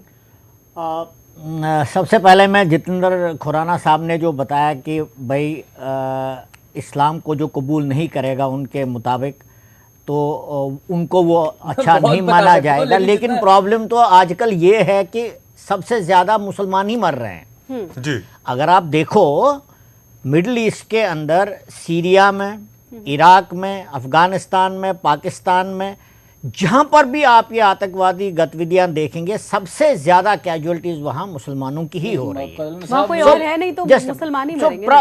हाँ, तो इसका प्रॉब्लम ये नहीं मार रहे ना। नहीं, मैं बताऊंगा, मैं इसका जवाब दूंगा। देखो, मैं इसका जवाब दूंगा आपको। हर युग में इस्लाम की इंटरप्रिटेशन के ऊपर हमेशा जंग छिड़ी है। जब से प्रॉफेट मोहम्मद साहब, peace be upon his soul, जब से वो चले गए, तब से जब भी इस्लाम आगे बढ़ा, इन दो विचारधाराओं के बीच में हमेशा जंग चढ़ी है, क्योंकि इंटरप्रिटेशन का प्रॉब्लम। दो नहीं, तीन है, तीसरी इनके अलावा जो भी है, हाँ, उसमें क्रिश्चियनिटी भी आ गई, उसमें वो तो पहले से ही आ गए, वो तो नॉन मुस्लिम तो है ही ना, 3 कैटेगरी रहेंगी ना, नॉन मुस्लिम तो है। अभी से पहले सबसे ज्यादा तो नॉन मुस्लिम ही मारे गए। नहीं, आप अभी आज हम ISIS की बात कर रहे हैं, हम ISIS की बात कर रहे हैं। देखिए, आप पॉलिटिक्स को और इस्लाम को किसी भी सेंचुरी में अलग नहीं कर सकते, हो ही नहीं सकता। और यही वजह है कि ISIS का जो आतंक आजकल मचा हुआ है, इसमें कम से कम 60-70% तो पॉलिटिक्स है। पॉलिटिक्स किस लिए है, मैं आपको बताता हूं। जब आखिरी खैलिफेट ओटोमन एम्पायर खत्म हुआ 1920 में, तब से लेकर अभी तक मुसलमानों के दिल में एक चाहत नहीं, उनके दिल में एक ये सदमा है कि हमारी खैलिफेट का क्या हुआ जी। और अंग्रेजों ने जब फर्स्ट वर्ल्ड वॉर खत्म किया तो अरब में उन्होंने क्या किया, उन्होंने अलग अलग शेखडम बनाए, किसी को राजा बनाया, किसी को कुछ बनाया, तो छोटी छोटी अलायंसेस करके मुसलमानों के दिल में ये भाव है कि भैया हमारे ऊपर जो है लोग हुकूमत कर रहे हैं, इसलिए हमें एम्पायर वापस चाहिए, ऑटोमन एम्पायर खिलाफत जिसको बोलते हैं, वो वापस चाहिए। लेकिन प्रॉब्लम क्या हो रही है, प्रॉब्लम ये हो रही है कि उनको ये कैसे मिले, तो वो इस्लाम इसके साथ जोड़ देते हैं, क्योंकि जब इस्लाम इसके साथ जोड़ देते हैं तो उनको अरब, खासकर अरब में जहां पर के ट्राइबल्स में लोग बटे हुए हैं, ट्राइब्स में लोग बटे हुए हैं, तो इस्लाम के नाम पर वो लोगों को अपने साथ जोड़ना चाहते हैं। लेकिन फिर जो रूल कर रहे हैं वो भी मुसलमान हैं, जो लड़ाई लड़ रहे हैं वो भी मुसलमान हैं, जो मर रहे हैं वो भी मुसलमान। तो इसलिए जितना वो अपने आप को सेक्टेरियन मुद्दों के ऊपर लाएं, जितनी इंटरप्रिटेशन वो ज्यादा हार्ड करेंगे, तो वो सोचते हैं।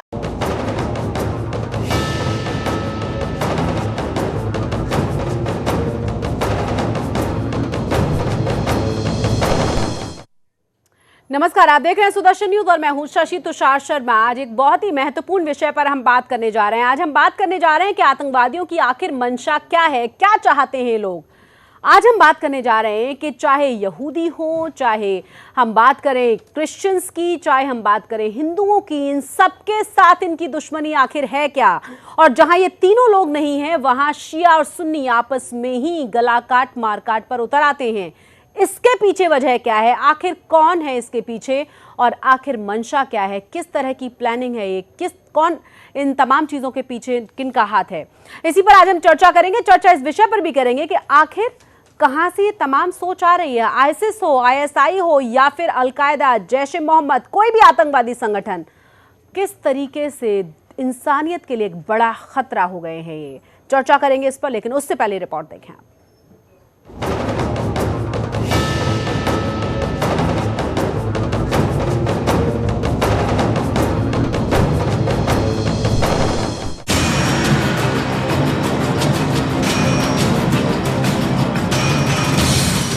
क्या कहें और कितना कहें, सोच सोच के दिमाग थक चुका है। आतंकी मासूमों को मार तो रहे ही हैं, साथ ही बची हुई पीढ़ी को एक अनिश्चय की स्थिति में छोड़े जा रहे हैं।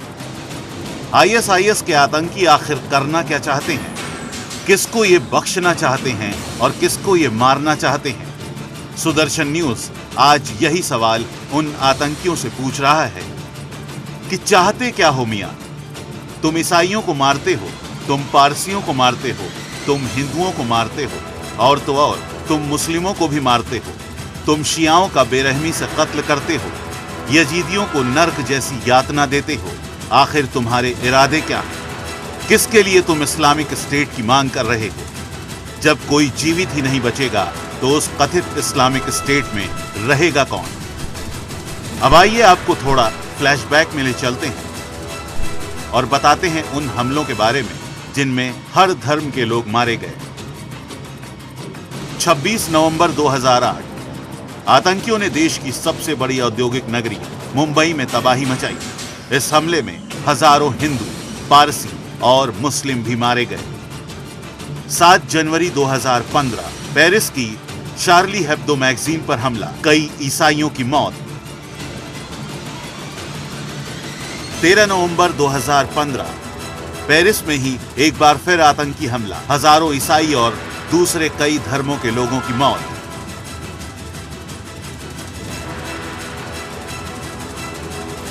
बाईस मार्च 2016 बेल्जियम एयरपोर्ट और मेट्रो स्टेशनों पर आतंकी हमला, हजारों ईसाई और दूसरे कई धर्म के लोगों की मौत।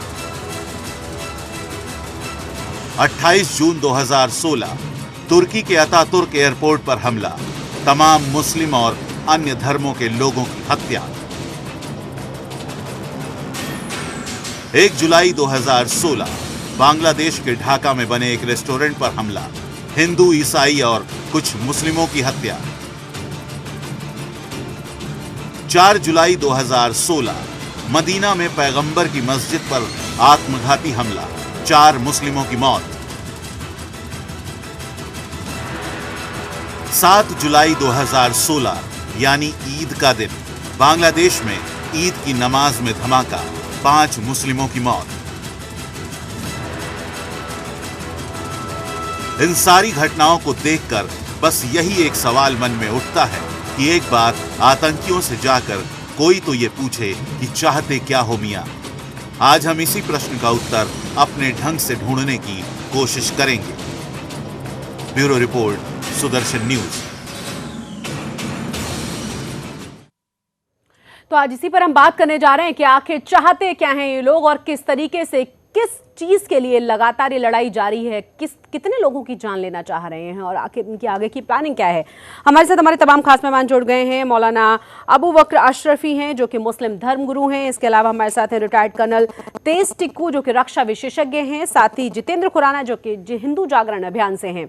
आप तीनों का ये बहुत स्वागत है। शुरुआत में आपसे करना चाहूंगी मौलाना अबू बकर, आप समझ पा रहे हैं कि आखिर इनकी स्ट्रेटेजी क्या है? मेरा सीधा सा सवाल यही है कि आखिर दुश्मन कौन है इन लोगों के, चाहे वो हिंदू हो, चाहे वो शिया हो, या फिर हम बात करें यहूदियों की, या फिर हम बात करें क्रिश्चियंस की, यजीदियों की, बुद्धिस्ट लोगों की। कोई तो इनका साथी नहीं है, किसी के साथ तो इनकी बनती नहीं है। दरअसल जो है मैडम, ये इनका कोई मजहब नहीं है, इनका कोई धर्म नहीं है और ये इंसानियत के दायरे से बिल्कुल आज़ाद हैं। और 1400 बरस की जब तारीख के औराक को हम पलट कर देखते हैं जी, हज़रत मोहम्मद सल्लल्लाहु अलैहि वसल्लम पर बड़ा जुल्म ढाया इन लोगों ने। जब मोहम्मद सल्लल्लाहु अलैहि वसल्लम ने पैगाम दिया इंसानियत का कि बैकवर्ड और फॉरवर्ड की जंग को ख़त्म करो जी, और ऊंच और नीच की भावनाओं को दिलों से निकाल कर फेंको, इंसानियत के दायरे में जियो, इस दुनिया में सबको जीने का हक है, राइट है। तो अहले मक्का ने मोहम्मद सल्लल्लाहु अलैहि वसल्लम के ऊपर स्टोन और पत्थरों की बारिशें बरसाईं, रास्तों में खड्डे खोद दिए और इतना जुल्म ढाया कि उनके व्यापार मंडल पे ताले लगा दिए कि हजरत मोहम्मद सल्लल्लाहु अलैहि वसल्लम मक्का से मदीना हिजरत करके चले गए।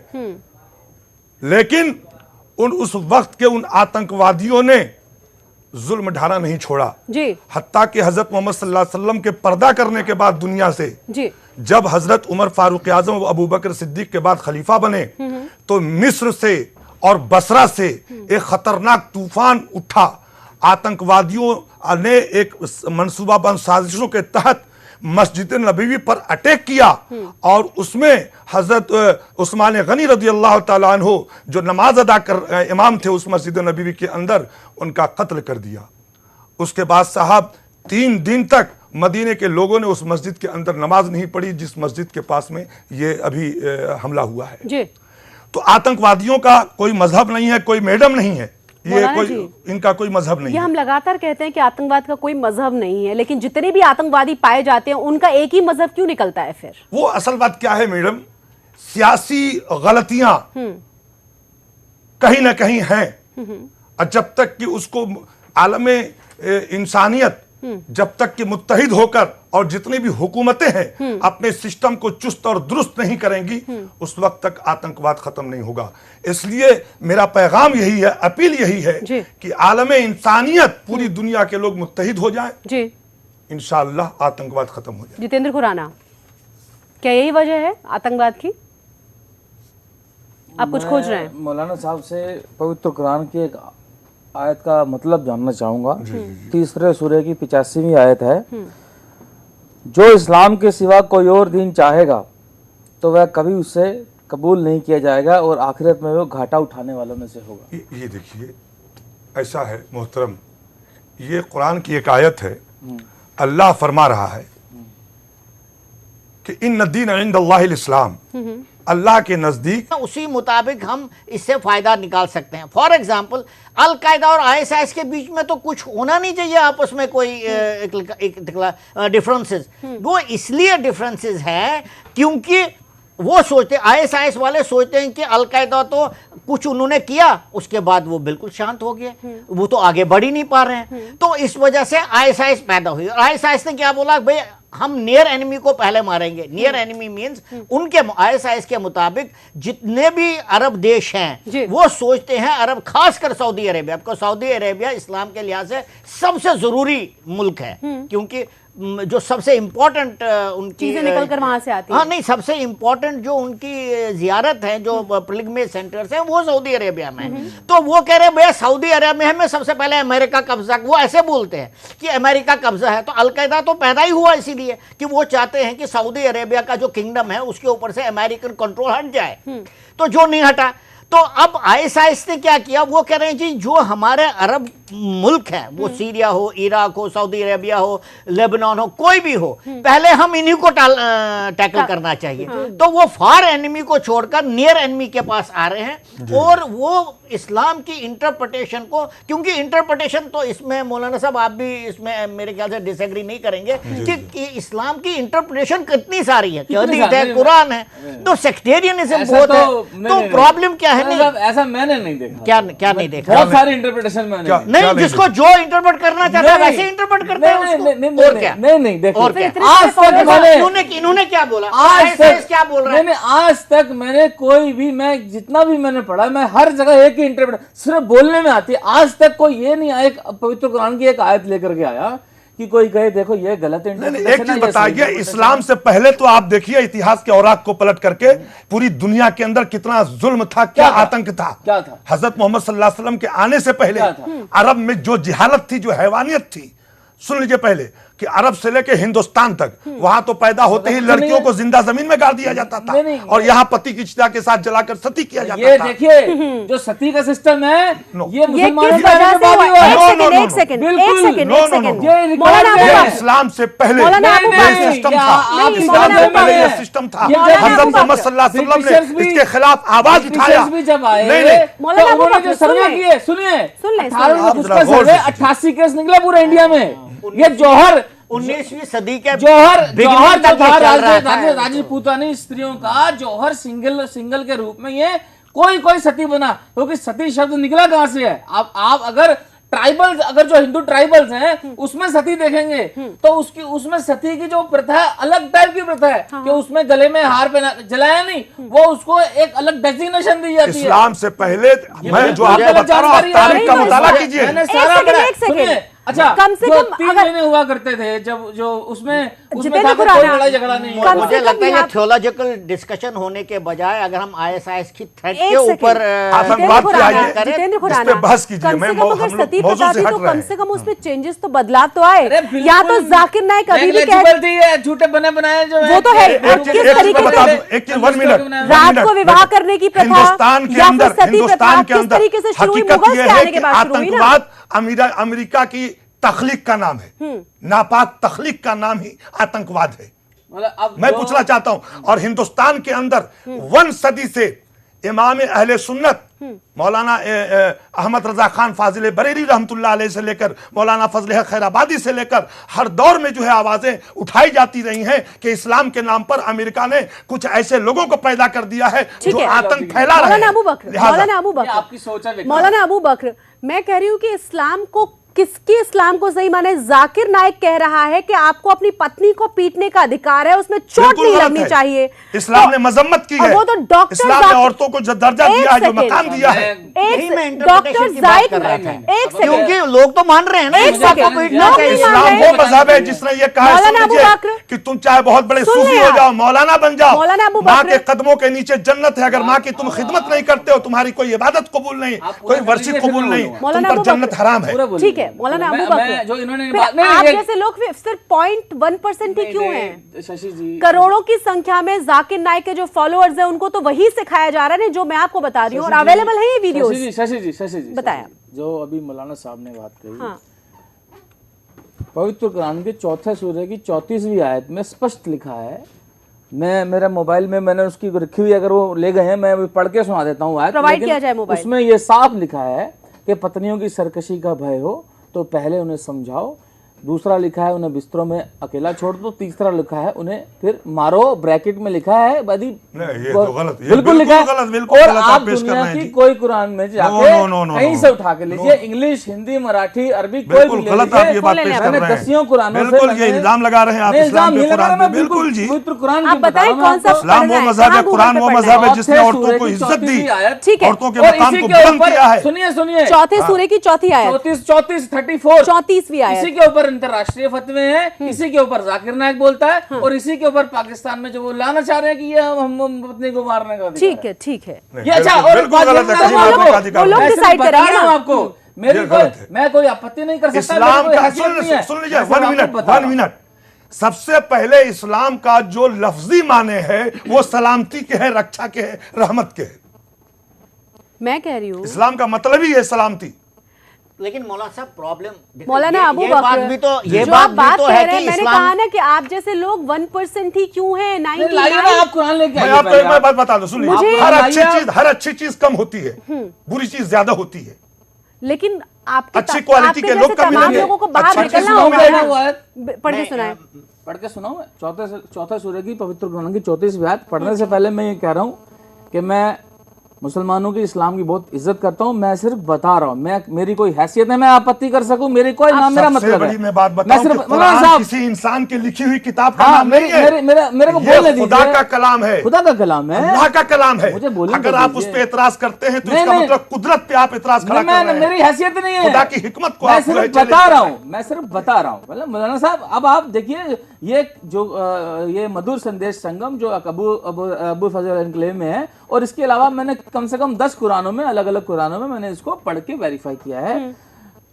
पति पत्नियों के संरक्षक और निगरान हैं, क्योंकि अल्लाह ने उनमें से कुछ को कुछ के मुकाबले आगे रखा है, और इसलिए भी कि पतियों ने अपने माल खर्च किए हैं, तो नेक पत्नियां तो आज्ञा पालन करने वाली होती हैं और गुप्त बातों की रक्षा करती हैं, क्योंकि अल्लाह ने उनकी रक्षा की है। और जो पत्नियां ऐसी हों जिनकी सरकशी का तुम्हें भय हो तो उन्हें समझाओ, और बिस्तरों में उन्हें अकेला छोड़ दो, और फिर ब्रैकेट में लिखा है अति आवश्यक हो तो फिर उन्हें मारो भी, यदि वे तुम्हारी बात मानने लगे तो उनके विरुद्ध कोई रास्ता ना ढूंढो, अल्लाह सबसे उच्च और सबसे बड़ा है। सिर्फ मैंने बताया, अब आप मारने का कोई हुक्म नहीं। मैं आपको एक बहुत अच्छी एक बात कहना जा रहा हूं कि 2 सदी से एक ऐसा फितना यूरोप से, बर्तानिया से, इस्लाम के नाम पर यहूद और नसारा कुरान की तालीम दे रहे हैं। यहूद और नसारा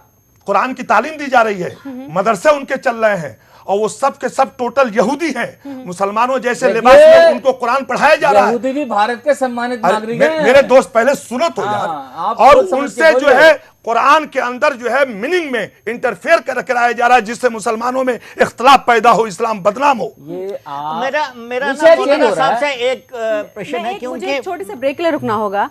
ब्रेक के बाद फिर हम अहम बहस पर आएंगे, जिस पर हम बात कर रहे हैं कि आईसिस हो या फिर आईएसआई हो, या फिर हम लश्कर तैयबा की बात करें, या फिर जिस तरीके से एक के बाद एक बोको हरम की हम बात कर लें, तमाम आतंकी संगठन हैं, इन सबके आतंकवादियों का कहना यह है कि वो इस्लाम का राज्य पूरे विश्व में लाना चाहते हैं।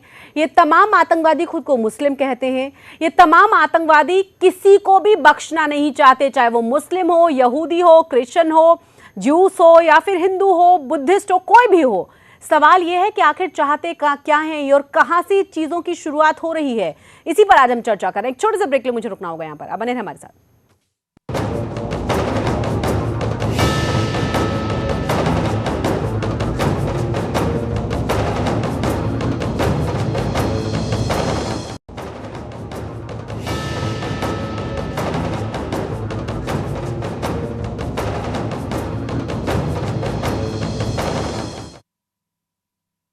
ब्रेक के बाद एक बार फिर से आप सभी का स्वागत है। आज बहुत ही महत्वपूर्ण विषय पर हम बात कर रहे हैं। यहाँ पर सवाल मेरा ये है रिटायर्ड कर्नल आपसे टिक्कू जी, कि जिस तरीके से आप तमाम चीज़ों को देख रहे हैं, और इससे पहले भी हम कई बार इस मुद्दे पर बहस कर चुके हैं, लेकिन सचमुच समझ में नहीं आता कि आखिर दुश्मन कौन है इनका, और ये किसी के दोस्त भी हैं क्या?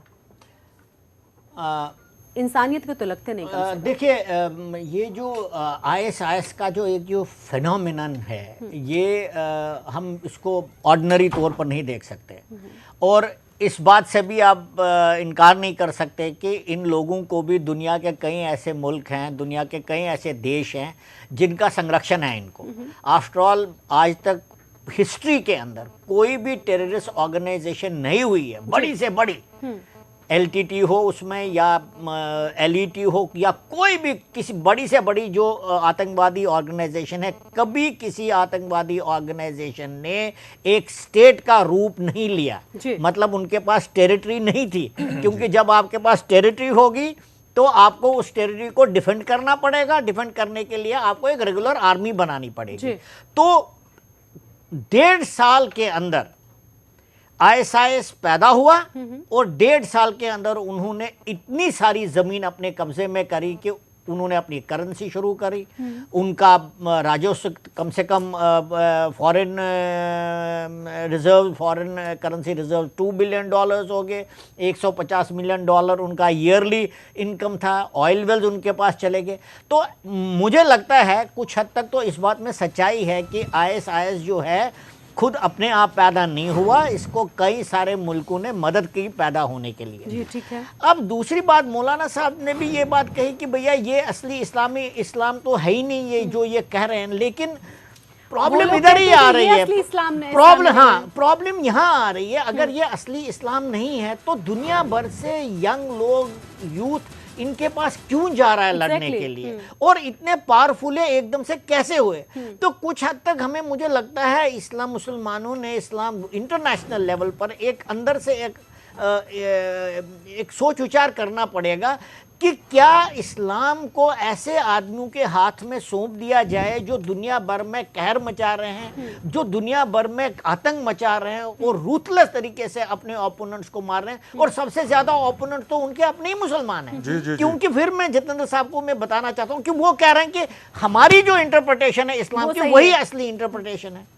अब उनकी इस्लामिक इंटरप्रिटेशन वो करेक्ट है या ठीक नहीं, ये तो हम नहीं कह सकते। ये तो मुसलमान के जो बड़े धर्म गुरु हैं, जो थियोलॉजिकल अथॉरिटीज हैं, स्कॉलर्स हैं, उनको बोलना पड़ेगा और एकदम इकट्ठा होकर इनका ऑपोजिशन करना पड़ेगा। नहीं तो इसके लिए हमने अभी इंटरनेशनल सूफी कॉन्फ्रेंस किया था, पूरी दुनिया को हमने पैगाम दिया कि ये हम उस इस्लाम के मानने वाले नहीं हैं जो ओसामा बिन लादेन से लोगों तक पहुंचा है। हम उस इस्लाम के मानने वाले हैं जो हजरत मोहम्मद सल्लल्लाहु अलैहि वसल्लम से होकर हजरत मोहम्मद सल्लल्लाहु अलैहि वसल्लम से और करबला में शहीद होने वाले हजरत इमाम हुसैन से हमको मिला है। हम उस इस्लाम के मानने वाले। मैं देखिए, जो मैं अभी jihadwatch.org एक वेबसाइट है, उनमें जो भी ISIS करता है उसकी अच्छी डिटेल आती है, और भी मैं आर्टिकल्स, और वो पवित्र कुरान की आयतों को कोट भी करते हैं। तो मैंने उनको थोड़ा सा नोट भी करता रहा, और कुछ जो वो किससे प्रेरणा ले रहे हैं, मैं 2-3 अगर आपकी अनुमति हो जी। और उनसे युद्ध करो कि जहां तक कि फितना शेष ना रहे और दीन अल्लाह का हो जाए। दूसरी आयत, और तुम उनसे लड़ो कि यहाँ तक कि फितना बाकी ना रहे और दीन पूरे का पूरा अल्लाह का हो जाए। फितना कहते हैं, अब सुन लीजिए, उसके मेरी बात पूरी कर लेने जी, फिर आप ही बोलिएगा। किताब वाले जो ना अल्लाह पर ईमान लाते हैं और ना आखिरत पर, और ना उसे हराम ठहरा करते हैं जिसे अल्लाह और उसके रसूल ने हराम ठहराया, जी। और वे ना सच्चे दीन को अपना दीन बताते हैं, उनसे लड़ो यहाँ तक कि वे अप्रतिष्ठित होकर अपने हाथ से जिज्या देने लगे। तो मैंने तो आतंकवादी हैं जिनसे इस्लाम ने लड़ने की बात की थी। सिर्फ 3 बहुत सी आयतें हैं। तो उनसे लड़ो, उनसे लड़ो, उनसे लड़ो।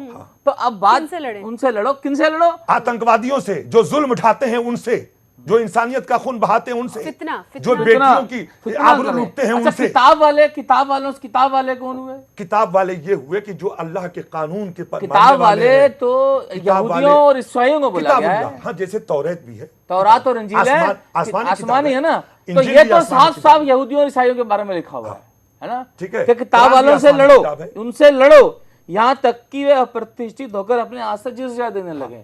यहाँ पे तो साफ लिखा है। ये तो ये किताब वाले जो क्लियर है, ये तो क्लियर है यहूदी और ईसाई के बारे में लिखा हुआ है। क्योंकि इनका आतंक बहुत ज्यादा था इस्लाम से पहले। ये गरीबों पे जुल्म उठाते थे, उनकी खेतियों में आग लगा देते थे, उन पर बहुत ज्यादा भ्रष्टाचार के पहाड़ तोड़ते थे। ऐसा कुछ नहीं है। आप ये आपकी अपनी तारीख पढ़ो मेरे दोस्त। मैं जो कह रही हूँ वो ये कह रही हूँ कि आप कह रहे हैं कि इनके पास आपके यहाँ नहीं, आपके यहाँ जो है हिंदुस्तान की तारीख उठाइए, महाभारत उठाइए। जब रावण का जुल्म सितम चरमो सीमा को छू गया तो अयोध्या की धरती पे इमाम पैदा हुए कि नहीं? अवतार पैदा हुए। अरे वो अयोध्या की धरती पे राम पैदा हुए। राम पैदा हुए। उसी तरीके से जब यजीद का जुल्म सितम आसमान को छू गया था तो मैदान करबला में इमाम पैदा हुए जिनको इमाम हुसैन कहा जाता है। बिल्कुल बिल्कुल। नहीं तो इन लोगों ने जुल्म के खिलाफ आवाज बुलंद की है। लेकिन अभी ये लोग उन्हीं का नाम लेकर क्यों जुल्म ढा रहे हैं दूसरे लोगों पे? मैं वही तो बार बार सवाल कर रही हूँ। उठाते नहीं, ये तो कहते हैं उनको मानो ही मत, ये तो कहते हैं उनकी मजार को तोड़ दो, ये तो कहते हैं उनका मकबरा तोड़ दो। सऊदी गवर्नमेंट सबसे निकम्मी गवर्नमेंट है जो आतंकवादियों को और वहाबियों को ये जो फंडिंग करती है, जिसको लोग नहीं समझ रहे थे। और सूफी सुन्नी बरेलवी मुसलमान 100 बरस से चिल्ला रहा है कि होशियार रहो, होशियार रहो। न हुकूमत हिंद सुन रही थी, न लोग सुन रही थी। आज देखिए सबकी आंखें खुल गई। नहीं देखिए, एक चीज मैं बताना चाहता हूँ। जब 1973 में अरब इजरायली लड़ाई हुई और पेट्रोल की कीमतें आसमान छूने लगी और अमेरिका और सऊदी अरेबिया के बीच में जो एग्रीमेंट हुआ वो काफ़ी लंबा चौड़ा एग्रीमेंट है, लेकिन बात ये हुई अल्टीमेटली उसका क्या नतीजा निकला कि अरब, खासकर सऊदी अरेबिया, क्योंकि सबसे ज़्यादा पेट्रोल वही पैदा करते थे, वहाँ पेट्रोल डॉलर्स बहुत ज़बरदस्त आए। और चूंकि सऊदी अरेबिया के हुकूमत की जो नींव थी वो वाबीइज्म पर है, जो कि एक सलाफिस्ट आइडियोलॉजी है, तो उस आइडियोलॉजी को चलाने के लिए उन्होंने करोड़ों रुपया खर्च किया। मैं आपको एक उदाहरण देता हूँ। 1947 में पूरे JNK के अंदर 200-250 मदरसे थे और उन मदरसों में इन्फ्लुएंस क्या था? ऐसे भाई साहब का मॉडरेट इस्लाम। 73 के बाद 89 तक जब वहाँ पर इंसर्जेंसी शुरू हुई और कश्मीरी पंडितों को निकाला गया, उनकी तादाद हो गई थी 1150। तो पैसा कहाँ से आता था? वो यही पेट्रोल डॉलर्स का रिसाइकलिंग होकर ऐसे, और ऐसा ही उनने पूरे विश्व में किया और हमारे सामने नतीजा आता है। पिछले साल की रिपोर्ट है, सऊदी अरेबिया से 1700 करोड़ भारत में आया वहाबी के लिए। 25,000 स्कॉलर्स ने पिछले तब से, मतलब उससे पिछले 4 सालों में 25,000 वहाबी स्कॉलर ने सऊदी अरेबिया से इंडिया में विजिट किया। 25,000 स्कॉलर्स ने, वहाबियों ने, सऊदी अरेबिया से। तो और जाकिर नायक को भी जो किंग फैसल इंटरनेशनल अवार्ड दिया गया, जो मुस्लिम जगत का सबसे बड़ा अवार्ड माना जाता है, सऊदी किंग सलमान ने दिया। और उसमें मक्का के अमीर जो थे वो भी थे। 1,30,000 पाउंड यानी कि लगभग 1.25 करोड़ रुपया जाकिर नायक को, ये तो जो सामने से जो दिया गया, ये भी सऊदी अरेबिया जो जहाँ पे पूरी तरह शरीयत लागू है। तो ये तो हम अच्छी तरह जानते हैं। लेकिन अब बात ये है कि हमारी चिंता क्या है। हम यहाँ भारत में बैठे हैं, बात होती है फंडिंग की, बात होती है इंटरप्रिटेशन की, तो दोनों पे सरकार को भी और हम कैसे? यहाँ के कानून बिल्कुल क्लियर है। सवाल आया मौलाना अबू बकर जी, मौलाना अबू बकर जी वजीर आजम से अपील करते हैं मक्का मदीना में जिस पाबंदी इन पे आयद किया जाए, वहाबियों पे, देवबंदियों पे। मौलाना साहब बिल्कुल इन पे पाबंदी आयद की जाए। इनसे आप ही परेशान नहीं, हम भी परेशान हैं, बहुत बढ़िया बात, दुनिया के लोग बहुत बढ़िया बात कही है। एक बात मैं आपसे और सुनना चाहता हूँ। देखिए, जो एक हम आपको खुश करने के लिए नहीं कर रहे हैं, आप अपना कर्तव्य पूरा कर रहे हैं, बचाने के लिए कर रहे हैं। आप अपना कर्तव्य पूरा, भारतीय होने का कर्तव्य पूरा कर रहे हैं। मैं बिल्कुल मैं आपकी बड़ी प्रशंसा, मेरा भी तो कर्तव्य है। यही असल इस्लाम है। अच्छा, अब बात ये मैं बोल रहा हूँ, बात ये है कि पिछले वर्ष दुर्भाग्यवश एक गलत, कमलेश तिवारी ने हजरत साहब के बारे में गलत बात कही। गलत तो गलत है, गलत बात कही, और उसके ऊपर राष्ट्रीय सुरक्षा कानून के अंतर्गत कार्रवाई की गई। अब जाकिर नायक ने जो भगवान शंकर के बारे में, गणपति के बारे में बोलता है, उस पर भी तो रासुका लगनी चाहिए ना। जी। हजरत मोहम्मद सल्लल्लाहु अलैहि वसल्लम की हदीस है, फरमान है कि तुम किसी मजहब को बुरा मत कहो। तो अब जाकिर नायक के ऊपर रासुका लगनी चाहिए, नहीं लगनी चाहिए? जितेंद्र साहब, पॉइंट मेरे को एक चीज बताइए आप। यहाँ पर राजनीतिक दल जो हैं पॉलिटिक्स करते हैं। कल इन्होंने पोस्ट चलाई यहाँ पर एक गणेश के ऊपर। मैं कह रही हूँ पॉलिटिक्स करते हैं, लेकिन ये पॉलिटिक्स सबको समझ में आती है ना। बैठ के मांग ही कर सकते हैं। ये तमाम मुस्लिम्स को क्यों समझ में नहीं आती? जिन नेताओं ने उनके नाम पे पॉलिटिक्स की, और सच्चर कमेटी की रिपोर्ट्स जरा देख लीजिए कि दिया क्या उनको आज तक। सवाल ये है कि वो आवाज क्यों बुलंद नहीं करते? सीरिया में कोई घटना घटती है, यहाँ पर विरोध प्रदर्शन होता है, यहाँ हंगामा शुरू हो जाता है, यहाँ मारकाट शुरू हो जाती है, ये समझने के बजाय कि वहां कुछ और हो रहा है, यहाँ हम अपने देश को क्यों नुकसान पहुंचाएं, ये तमाम लोग इस तरह के लोग सामने क्यों नहीं आते? एक बात मेरी मांग है, बात आतंकवाद की हो रही है, लेकिन ये इंटेलेक्चुअल टेररिज्म जो है, क्या जाकिर नायक और रासू का राष्ट्रीय सुरक्षा कानून में भी कमलेश तिवारी की तरह बंद किया जाना चाहिए? मेरे दोस्त, मैं 5 साल पहले से आप तो बोले, मेरे दोस्त में अभी हाँ भी नहीं बोला। पहले सुनो यार, मैं 5 साल पहले से बोल रहा हूं, जब लखनऊ के अंदर इसने हजरत मोहम्मद सल्लल्लाहु अलैहि वसल्लम का अपमान किया था, बीबी फातिमा के खिलाफ बोला था, मौला अली के खिलाफ बोला था, नहीं ये लोग मर गए, कुछ नहीं कर सकते। बताइए, इतनी अजीम जात के लिए अल्लाह ने दुनिया बनाई। ये बात जो है, देखिए, अगर पैगंबर साहब का अपमान कमलेश तिवारी ने किया और जाकिर नायक ने किया, तो दोनों पे रासुका लगनी चाहिए। वोट बैंक पॉलिटिक्स, बिल्कुल, दिस इज वोट बैंक। बंद करना चाहिए, और इसके चैनल को बंद करना चाहिए, बीच चैनल को, उस पर पाबंदी लगा देनी चाहिए, रासुका लगनी चाहिए।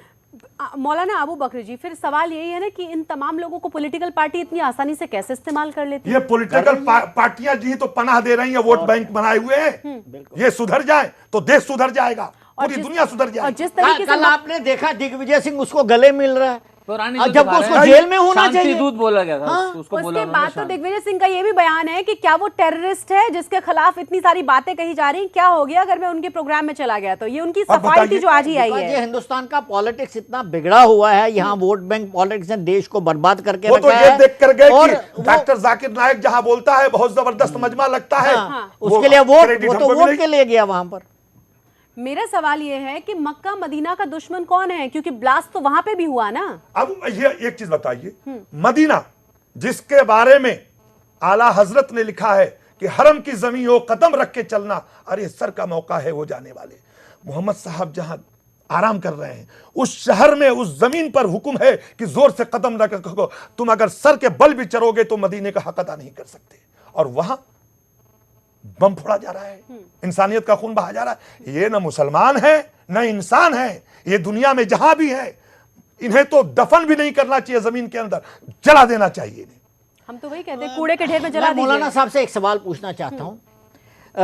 मैंने जिस भी मुसलमान भाई से बात की है, सबका ये कहना है कि ये एक इंटरनेशनल कॉन्स्पिरेसी है, और खासकर अमेरिका की कॉन्स्पिरेसी है जो मुसलमानों को ही इस्तेमाल करके उनके अंदर ये फैला रही है। मैं आपसे मौलाना साहब पूछना चाहता हूँ, पूरे विश्व के अंदर 1.5 बिलियन मुसलमान रह रहे हैं और पूरे विश्व में है, क्या मुसलमानों को संगठित होकर ऐसे ताकतों की मुखालफत नहीं करनी चाहिए कि जो वो सोचते हैं कि उनका वो गलत इस्तेमाल कर रहे हैं? और क्या मुसलमान इनके लिए क्या कर रहा है, इस चीज के लिए क्या कर रहा है वो? टिक्कू जी, इसमें एक और सवाल ये है कि इतना सॉफ्ट टारगेट सिर्फ मुसलमान ही फिर क्यों है? बाकी के लोगों को क्यों यूज नहीं कर पा रही है तमाम साजिशें? आपसे जवाब लेना चाहूंगी मौलाना अबू जी। जी क्या सवाल ये कि अगर आपको लगता है कि साजिश है ये बड़े देशों की मुसलमानों के खिलाफ, तो मुसलमानों को ही इतना सॉफ्ट टारगेट क्यों मान रही हैं, बाकी की लोगों को क्यों इस्तेमाल नहीं कर पा रही हैं ताकतें? दूसरा सवाल ये कि क्या आप जैसे तमाम लोगों को एकजुट होकर सामने नहीं आना चाहिए? बिल्कुल आना चाहिए। मैं यही तो कह रहा हूं कि आलमी बिरादरी को मुत्तहिद होकर सामने आना चाहिए। कब आएंगे? अब कब आएंगे? जब इंसानियत खत्म हो जाएगी, दुनिया फना हो जाएगी, तब आएंगे। यही तो वक्त है आने का।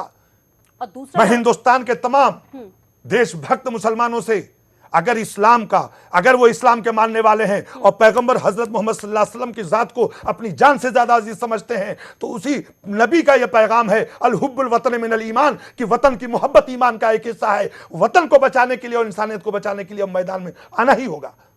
नहीं, सॉफ्ट टारगेट क्यों बन रहे हैं फिर ये लोग?